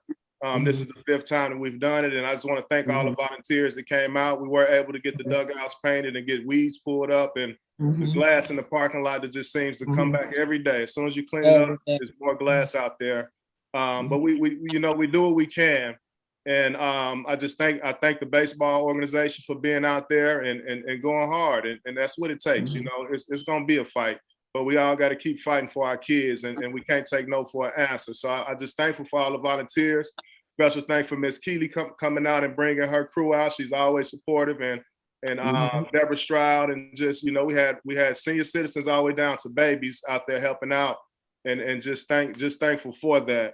I'd also like to give a special thanks to my wife for always supporting everything that I do, but more importantly, allowing me to spend money out of our bank account to do these things. So village manager and mayor can attest, I didn't ask the village for a penny to do this park cleanup project. All the paint and brushes and different things just came out of me and my wife's money. So I thank my wife for allowing me to do these type of things, but she knows what my heart is, and, you know, and I know what the financial, where we are financially with the village. So if there's things that I can do, I just like to do them. One thing that I did notice, and I have been noticing when we do the park cleanup, is that the trash that blows from the neighboring apartment complex is something that we need to address. The bushes that separate the park from that apartment complex, I believe is Dynasty Lakes, the trash is just ridiculous. It almost seems as the garbage cans are not big enough, and it just blows, and it blows right into our park. So I want to make sure we hold the management over there accountable for either increasing the size of their garbage cans or being responsible to pick up the trash. Because as we picked up trash, it was everything from things that's in your kitchen to things that's in your washroom, and that's a problem. So just want to make sure that we put that on the record. But more importantly about the park cleanup, the most important thing is that we did come together at a point, and we had prayer. And everyone that was there, we had a prayer, and we prayed for our community together. We pray for our children, and we pray for our parks. So I think that's something that's extremely important, and that's as a tradition we do every year. And it was just the most inspirational moment for me of that day, because I believe that God is going to continue to cover this village in a special way so that we can continue to move forward.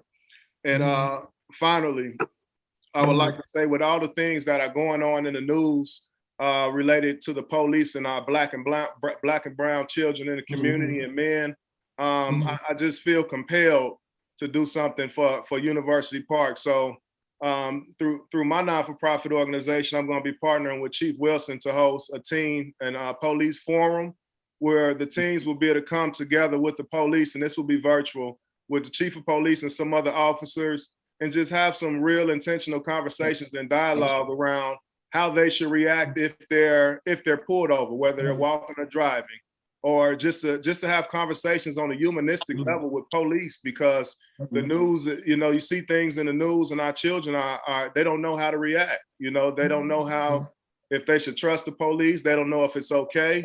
And this is something that I'm gonna ask Trustee Brooks to be a part of too, because I think your background with working in a community such as Harvey, you have a lot of valuable information to offer our children. So this is going to take place on May 13th, and I'm encouraging parents, please sign your children up. If you want to get them registered, you go to upyaa@yahoo.com. Once again, that's upyaa@yahoo.com, and please register your teen. Even if they just sit in and don't have questions, if they can just sit in so that we can at least do what we can do to bring our community and law enforcement together to know that there shouldn't be a divide, and all police aren't bad police and all kids aren't bad kids. So we need to do something to make sure we're having that dialogue. So once again, on May 13th, in partnership with Chief Wilson, and we'll have other officers, hopefully from other communities within the Southland. And we're just going to open this up to youth in general. So this is something that I'm really looking forward to bring our community and law enforcement together to know that there shouldn't be a divide. All police aren't bad police, and all kids aren't bad kids. Somebody probably had to mute, but that concludes my statements. Mayor, can I be recognized? Trustee, absolutely. Go right ahead. First of all, I'd like to thank everybody for helping us move this village forward with the new mayor and the Board of Trustees. We've done just that. It may not be popular, some of the things that we voted for, but I think it's the right thing for us to do. This village has moved forward. I remember the days that I was sitting in the audience, and I wish I was a part of that board. And then after 3 tries, I made it. And right now it's over with. Right now, really, it's over with. You knew Trustees Trustee Karen and Trustee Janelle. Congratulations to both of you. And just think about it. It's starting now. Before you know it, you open your eyes, it's going to be over. Really, it's going to be over. So do your best that you can, or at this point in time, do what Sonia Bell Jenkins does. She does something and she says something and she does something that's not as popular, but she gets the job done. And people understand that. That's what you should do, because sometimes you make the right decisions and sometimes you don't. But stick with your guns and do what you have to do and live with it. And I trust all of the trustees. The knowledge that you bring is different. So along with the mayor, everything is going to get done. It's going to get done properly. Don't worry about it. And Trustee Brooks and Trustee Williams, I wish you the best of luck. And it's been a pleasure. It's been a pleasure for 4 years. Trustee Williams and Trustee Brooks. And all those days that we commiserated after the losses of Trustee Brooks, we made it happen in 2017. We made it happen. So, hey, I wish everybody the best of luck. And Mayor, you're doing a fine job. And we're going to move this village. Thank you. Thank you. Thank you. Thank you. Thank you. Is that you with a comment? Raise your hand. Yes. Yeah, go ahead, Trustee. First of all, I would just like to say personally, congratulations to all of the new trustees, Trustee Lewis, Trustee McFadden, and Trustee Theo Brooks. is back again, and I look forward to working with all of you guys. I'm gonna say that over the last 2 years of sitting on the board and being a freshman trustee, I had the pleasure of sitting next to Trustee Theo Brooks and down from Trustee Liz Williams, and I've known Liz Williams before I became a trustee, and she's been very, very active in the community and very honest. And we may not understand, some of the things that has happened or what has been said or done. But one thing I can say is when I look at her character, I judge about her character and her reputation, and it is beyond words. I mean, she's very honest. We've had our little arguments over the telephone, and she's got on my tail over the phone at 1 o'clock in the morning. You have no idea, but trying to convince me, and I'm arguing and I'm trying to hold my own with her, and she just cut me up. So the thing about it is, it was a good thing. It was a good thing, and Trustee McMullen has always, we worked together, not together at the same office, but we'll be on the train in the morning at 5 o'clock in the morning on our way to the loop, like, oh. So, and I don't miss that. So, so I just have to know that I want you guys to know that they were just really, really good colleagues on this board.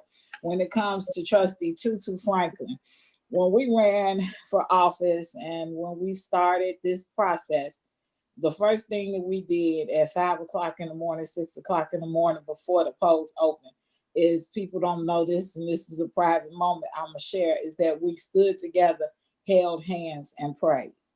Prayer works, and it changes things. And when God's hand is on something, you can call it blessed. Let me explain that, I am not part of division and subtraction. I am part of multiplication and addition. And with these 2 new trustees coming on, we believe that it's going to be positive energy added on to this board, as well as it's a little melancholy with the positive energy that's going on to bigger, better, and greater.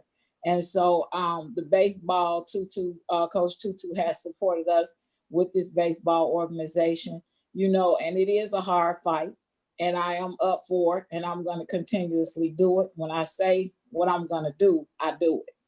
Now, I mean, I want to see the appeals open. I want us to come to some kind of resolve, and hopefully we can get them open soon once we talk to Chief Chelios to see if we can get this done prior to May 1st or whatever he feels is necessary. I'm gonna call him early in the morning and see where his direction goes. And this is what we plan on doing. But I am so grateful to all of the guys that I sit on the board with, and as well as our mayor and our clerk. It's been a ride, and we're going to continue pressing on. The village is moving in a positive direction. We get our tails whooped a lot by our residents on a regular basis, but we still standing, and we're going to deliver. So, it's worth every instance of it. And I just want to tell you guys that I'm going to be calling if I don't understand something, Miss Liz, and I will be calling Curtis. Please answer the phone. You can. I'm here. And I'm going, and I'm gonna miss you guys, miss you to pieces. But I want you guys to know that we're gonna always be here, and everything that you've poured into this village is greatly appreciated, and it will never ever be forgotten. And we are just so grateful to have you and everything that you've brought to the table over the years. Thank you. And Karen and Miss McFadden, we're gonna get together too. We doing double dutch. Okay. It's double okay. Yeah. I'm doing double dutch. You gotta have Chief Chelios, you gotta have the ambulance out there, okay? And the oxygen tank. And Sonia, I want to thank I can still double dutch. I can still double dutch and pop up. Now, I'm a double dutch, okay? So, Chief, you got to have the ambulance on standby, okay? And Sonia, you mentioned that on election day, you and Tutu prayed together. Well, I just want to thank you. On election day, me and you prayed together before 6 o'clock. So thank you for that. I want to thank all the residents who voted for me. I know this is going to be a new venture for me, but I'm ready for the task. You can do it. Yes. I Thank you, know my it. faith mover sister, and to That's Sister, right, my faith faith movers. mover brother. Thank you both. Thank you, everyone. You're welcome. Same here. Thank you, everyone that voted for me. I'm ready for the challenge. I'm going to do what I need to do for this village. I see the vision that everyone are talking about for us to move this village forward. We can do this. There's no I in team. There's an E in team. We're all French, so we're we together. It's called we. It's not I. It's we together. We can do it together. So thank you all, and I'm ready for the challenge. Let's move University Park to the top. Thank you. We're sitting on the gym. You better believe it, and the dust coming off of it. Manager E, you had something brief tonight. Wait a minute, is that all the board members? Okay, Madam E. Was it motion to adjourn? No, not yet. No, this is some pertinent information that the mayor board needs to be made aware of. I'm gonna mention basically 8, 9 items I've condensed my report in listening to the rest of the members talk. I decided just to be poignant with it. The first item is Old Forge Road. That is something that people have been talking about for years. We are scheduled to start Old Forge Road the first week in May.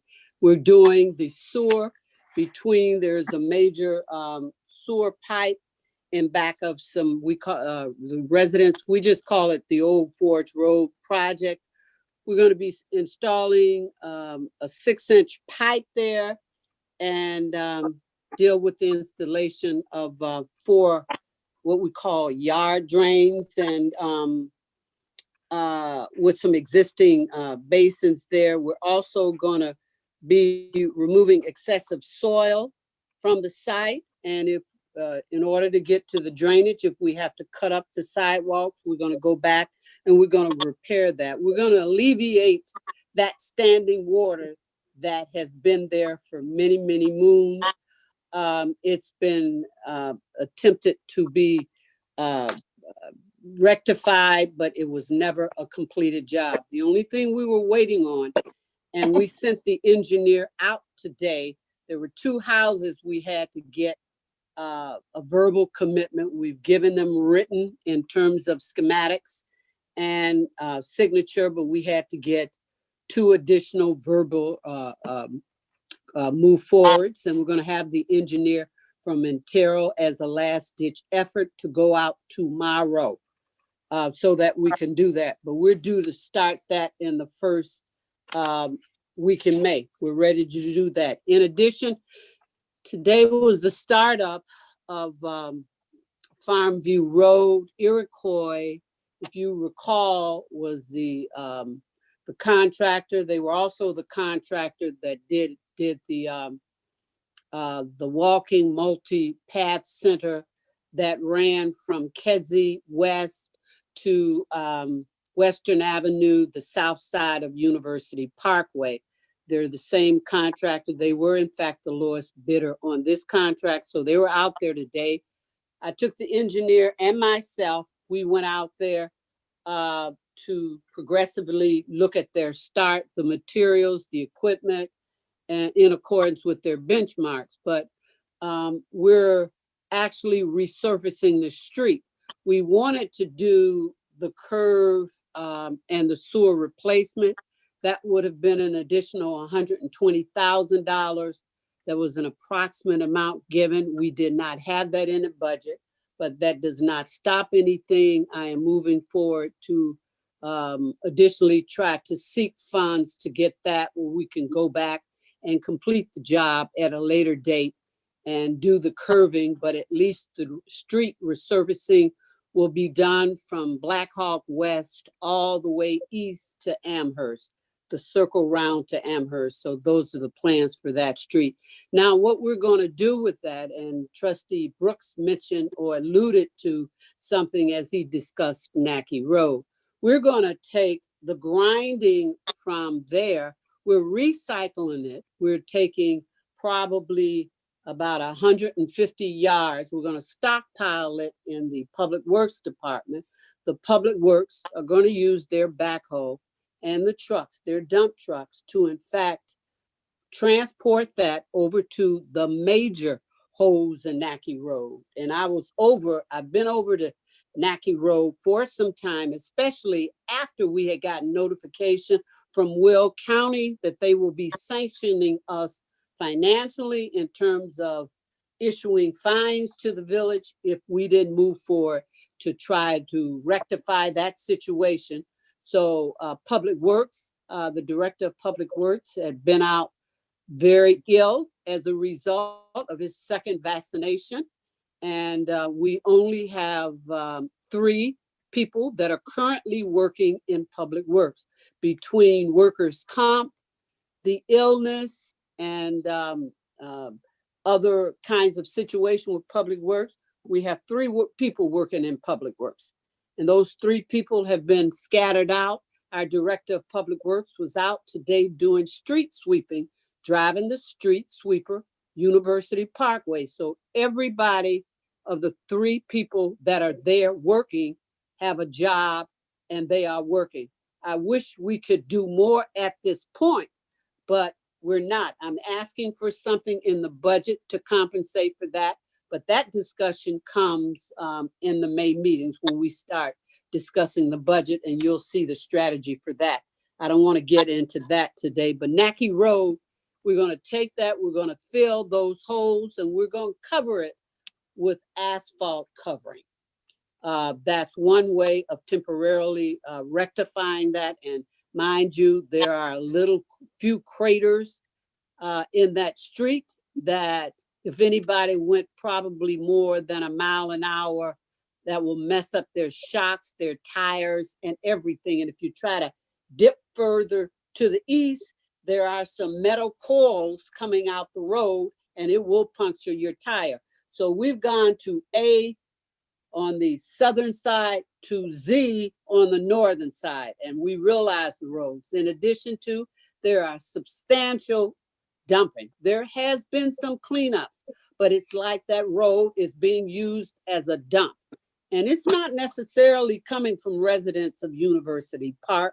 We've been looking at signs, possibly paper signs that may lead us to actually where it's coming from. Their accusations.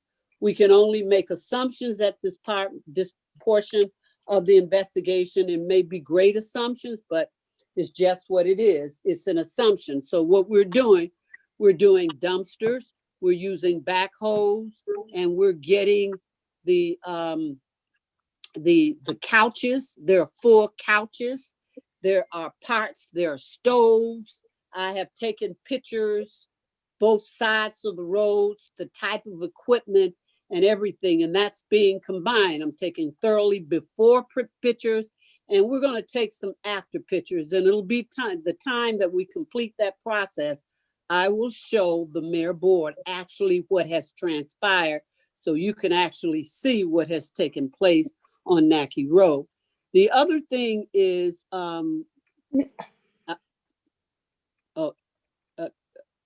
Trustee. One quick question. Yes. Where is Nacky Road?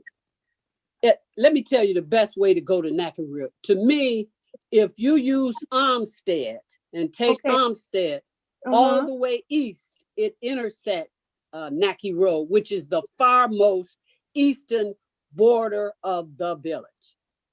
It's right off of Kings Road. When you take Kings Road and continue south across Exchange, that's Nacky.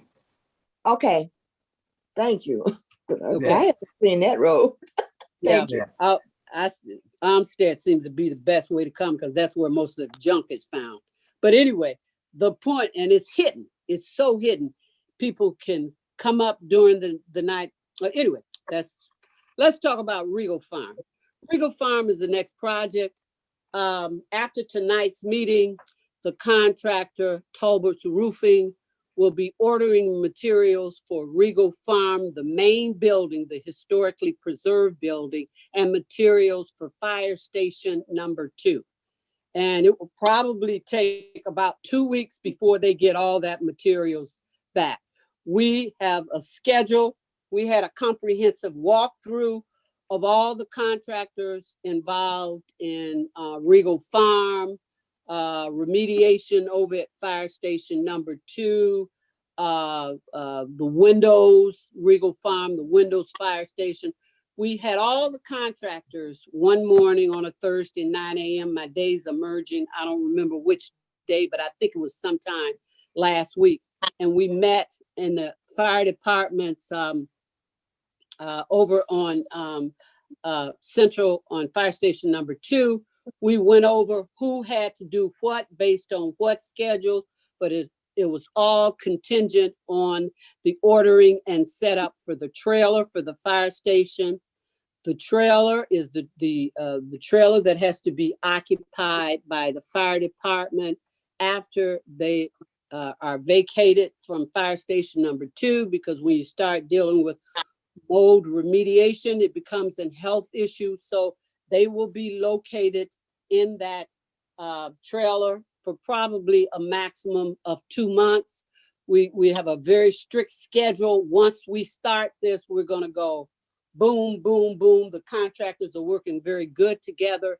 We have a representative from the Antero group that's coordinating the effort based on the benchmarks and the schedule. Marva, one of our staff persons in-house, is handling the transition with the trailer. So we got some of everybody everywhere working to this, but everybody is working off the same tune. So we're ready to do that. They're going to be doing the roof on the contractor's going to do the roof on Regal Farm. The main building come with the roof on Fire Station number 2. They're going to be replacing the windows in Regal Farm. We also were looking today. We do have paints. We're trying to get some pro bono activity along with some low labor costs. We're going to be painting the barns. We're also looking at monies to roof the barn and the other silo centerpiece circular barn. And there is a small, so there is a lot out there. If you've been out there as of recent, they're starting to mow and cut the lawns. We have 2 individuals that are going to clean around the barn, removing all that debris that have been there for years. They're going to relocate the risers around there. They're going to stripe and remove the tumbleweeds. PTL is coming in weekly, and they're mowing the field in the back. So it's going to be a lot of simultaneous work going on, volunteer, part-time, pro bono, current contractor for lawnmowers. So they're all involved that. So that's Public Works, fire department, the police department, the administration. Everybody has got their hands in this.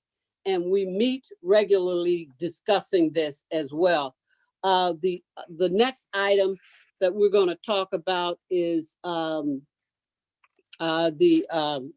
getting blind here. We're talking about, the anticipated Rebuild Illinois dollars. We're looking at approximately $685,000 that we're getting from Rebuild Illinois dollars. They have some very strict requirements in terms of what it can and cannot do. And one is using those dollars for local roads, with the exception of if you could be creative and come up with a way to deal with the regs, and we found the loophole. And I will talk to you all about exactly what we're doing. We don't want anybody to throw a nail in what we're doing, but we found a way that we'll be able to do that, so we can start the work on Abbott Lane. We're going to do Abbott Lane in phases. The street is just sinking. It is sinkholes, and we're getting to the point that we're beginning to question it's becoming a major safety habit. We cannot wait until we get all the money to do Abbott Lane. That's what initially we want. We can't do that anymore. We're going to have to do it in phases.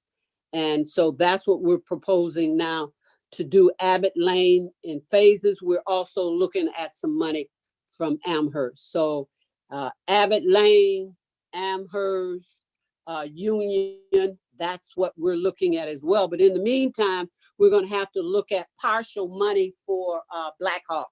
We're going to do some resurfacing on Blackhawk. So we're going at all these pots of monies. Included in that process is some Will County CDBG dollars. That's another source. We are in fact going in. Let me just mention to the board that we were just approved and we got monies, and you're going to get the next summary of that. I just completed a report to IDOT on the PPI report. It's approximately up to $2.5 million. And the village does not have to pay a dime. It's 100% funded for engineers. Our problem has been our shares, our 20% match, and we've been going in the hole. We got this 100% engineering, phase 1 reconstruction of the metro station. We do not have to pay anything. Okay, so I just want you all to be clear. So those are the kinds of things, and we've gotten a lot of recertifications, 20% down to 10%. So this is a thing we're looking at to get ourselves requalified. And if you looked at the census, the village of University Park has lost residents. They've lost residents. The state of Illinois has lost residents, which are anticipating that we may lose a seat, a state representative seat. So let us, what we need to all understand that what affects the state of Illinois ultimately affects University Park. And it's because of communities like University Park, the loss and our census, the number of people, it's a reduction. So now, in addition to that, let me just go on and finish it before we do this. And I'm getting blinded on this. I just wanted to make a correction in an earlier report where you said the development on Central and University Parkway on the southeast corner, it was a Shell station. No, it's called a Quick Trip. It's not a Shell station. The Shell station, and I don't want to get into that yet because we're making a mega presentation to you, to the board, along with this. And once you find out who the restaurants are that are coming to University Park, we have to get a special use for this activity, which is 26 acres. University Park, guys, people are seeking us out. And the reason why we're moving this fast is because when they're seeking us out, we're grabbing them. We're doing what we have to do to lock them in. And this development that's being proposed on the northeast corner of Central and University Park is going to blow your mind. It's not she said they've spent a bulk of money getting themselves to this position. And I think you all will be very proud. And we're going to make that presentation. It was anticipated by others that we were going to do it tonight. We're not going to do it tonight. We got to get some other logistics in place with our zoning to make sure all that is done. And then we'll make a full presentation with the company coming before the board and letting you know exactly what's going to happen there. Also, I want to mention to you, the cat's Manager, excuse me. Let me say something. The signs are still there for sale, right? The signs are still there, although those companies are coming. Because I still signs. Yes, let me tell you, the signs are still there for the northeast corner of Cicero and Stunkel Road or University Park, whichever. But that property has been purchased. It consists of nearly 130 acres. It's a mega business. And I think we've mentioned it. They're going to come up with the ribbon breaking ceremony in the month of May. So, and they're going to be upward to 600 additional jobs, 2 shifts.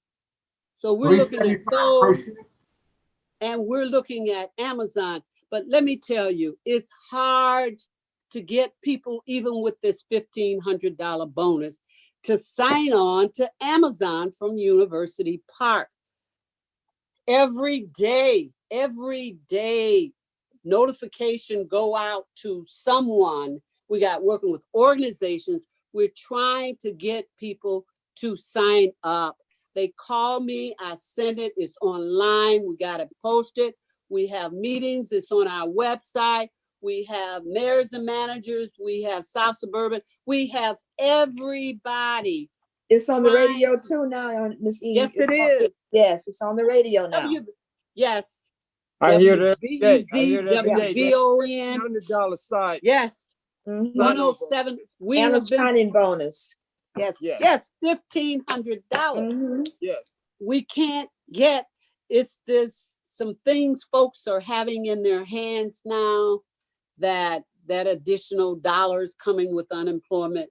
One of the persons even told me that they wanted to wait until that expired before that. But I'm saying, what happens if you wait that long and then these jobs will no longer be? But it's something. So you all gonna have to help me.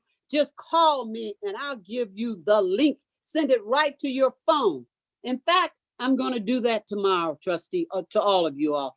I'm gonna send the link to every single one of you. And I want you to pass that link on to everyone. They can sign up for that job right online. Get that $1,500.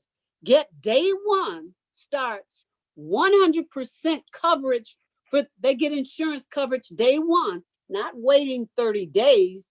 They'll get it on day one. They get the $1,500 savings bonus. They start out with $15.50 an hour, part or full time. Also, they can get up to 93% reimbursement for educational expenses. And they are looking out for in-house people because they do promotions within more so than going out. I don't know whatever, but I am trying.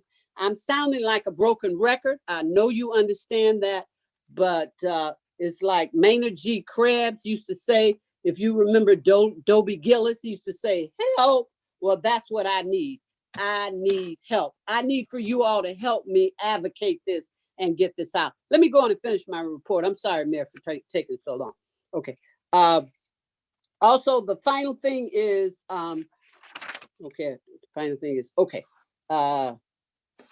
we talked about, trustee has already talked about the cleanup. We talked about the golf course. We talked about, we talked about the roof. Okay, let me just say this. First of all, I just want to congratulate the 2 new trustees that are forthcoming. And all I can say is America is looking out for women. You men, just think you wouldn't be here if women did not bear you. So you, and you know, men, women, we can't do without the men. Thank God for men, because that's who I prefer, men. Anyway, I just want to say to you all that thank you to trustees, and I look forward to definitely working with you all on this. And when the signing in takes place, I guess that's when we can initially officially say welcome home. Trustee McMullen, you are too tough for me, and I really appreciate you. I like your demeanor. I like the way you come on. You're just straight up. You hit. I have always liked your attitude. I really have. I appreciate you. And too bad this form of government only has 6 people. it would be great if all the two of us, you could still stay on board. Trustee Williams, I have all the admiration for you, and you know where I work, I'm there. And guys, just because the office is, you're out of office, you still are citizens of this town, and I'm still at the same place. And you all have done a great job. I want to just say I support and congratulate you for any of your future endeavors. Trustee McMullen, you're getting to that if you haven't gotten to it already, and I'll keep that between us, that retirement age. And I just want to tell you, whatever you do, I just wish you well. Trustee Williams, I'm here. All I am is a phone call away, and just because you're leaving office, that doesn't mean we have to stop talking. Trustee Brooks, Trustee Brooks. What can I say? Trustee Brooks.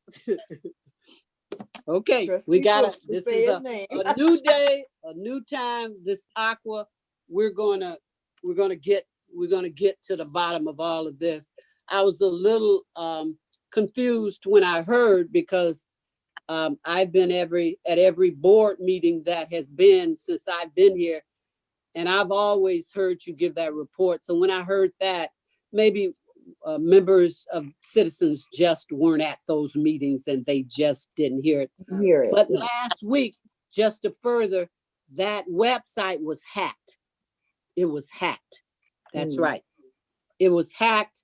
The AG's office canceled it. It was hacked. So I just wanted to mention that to you, but this isn't over yet. We're scheduled Thursday to move forward with this, and we'll continue, all of us, to the mayor, you and myself and the attorney, to move forward, and people will continue to call, and we'll bring it forward with this. So thank you all so very much, Mayor Board. That is going to end my report. Mayor, may I make a comment to the village, to you and the board and the village manager? Just, Amherst, they did the patching. They did the patching. Now we got all those big trucks coming down Amherst, and you're talking about Abbott falling in. What in the world is going to happen to Amherst? And I mean, they're back to back. First of all, there's a lot of noise coming down Amherst right now, and I understand what's going on, but all those big trucks coming down Amherst cannot possibly help the street. Okay. Get my comment. Trustee, let me just say that what they mess up, they will fix up.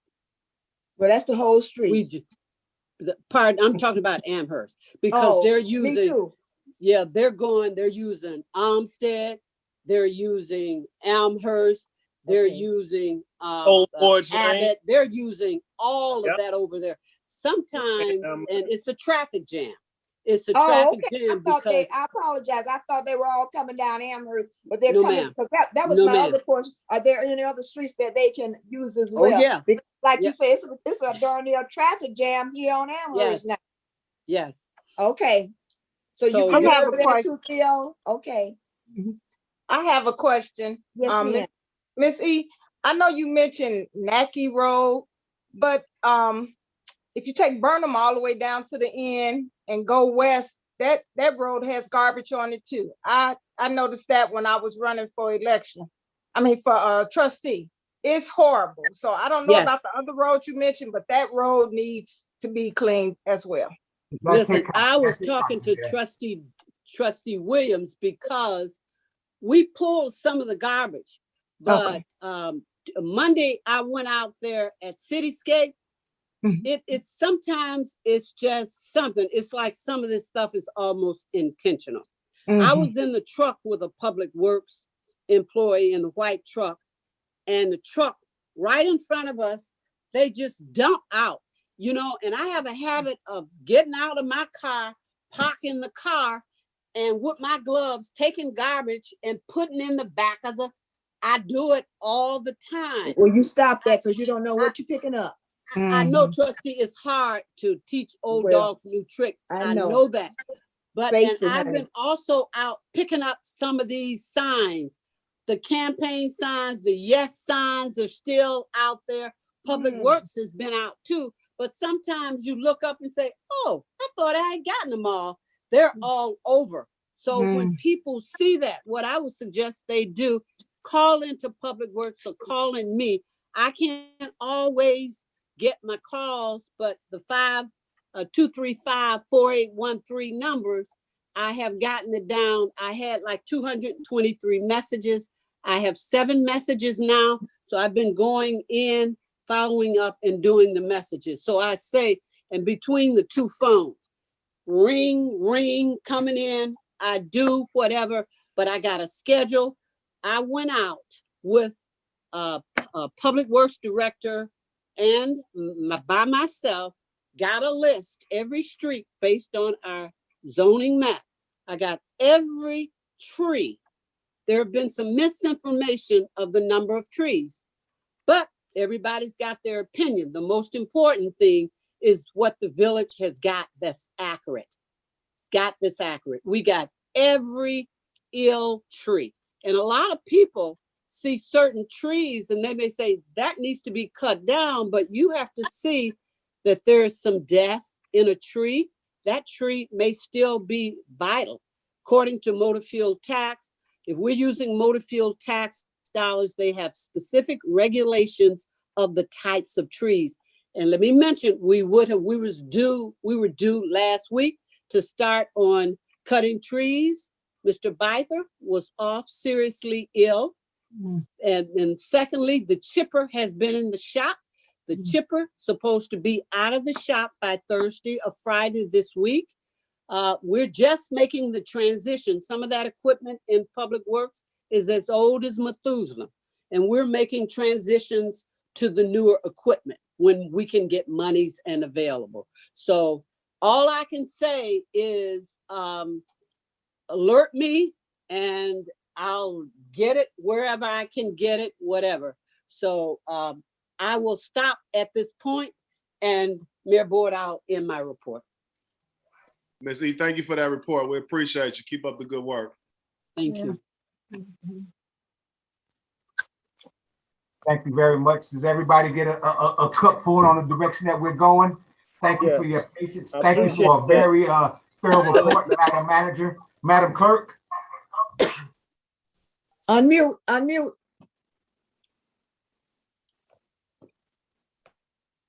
Where'd she go? D? She hit the wrong button. D? Madam Clerk, testing 1, 2. I've got it. Thank you. Hey. Just want to say one quick thing. We've got over 4,000 registered voters here in University Park. It's kind of a shame we had less than 800 people vote in our last election. So I think all of us have to become warriors. We have to get the message out. We don't get the funding that we could get because we don't show up at the polls and vote.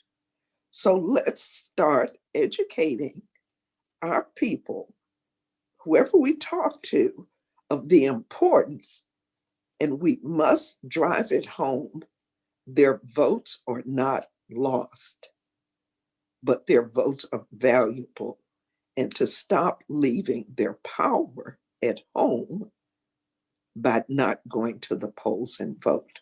Just wanted to throw that out there. That's it. I'm sorry, Mr. Mayor. So I'll reserve my comments for the COW meeting. I have a lot of legislative updates, but thank you for everything that you've done. And I just want to say this about everybody who's here as an elected member. It's easy to sit on the sideline and say what should be done and what others should do. Yes, but sir. everybody doesn't have the forethought to step out and put their self in the game. So I applaud all those efforts, whether you win or lose or not, is that you had the courage to step outside the box to take an opportunity. I consider it a privilege for each and one of us as African-American people that have the ability to set forth policy and procedure that affects us just not now, but plants the seed for the future generation. I applaud all you guys' efforts, and together we're stronger than anything. University Park will be a fantastic community before this thing is all over with and done with. Again, thank you for your time, your patience. Look forward to seeing you guys next week, if not before. And may I have a motion for adjournment? Curtis and Liz. Right, right. Curtis and Liz. Curtis and Liz, right. Curtis, Liz. You guys will have one on me next week. You deserve that one. Yes, motion to adjourn. I'm sorry, I had it on mute. Trustee Williams. I second it. Who my trustee McMullen? All in Yes. favor? Aye. Aye. Opposed? Good None. night. Thank you. Good night. Thank you, Good night. residents of University Park. Good night. Enjoying all this. God bless. Good night, everyone. Good night, everybody. Great working with you guys. Be safe. All Good right. night, everyone. Congratulations. Thank night. you. Good night.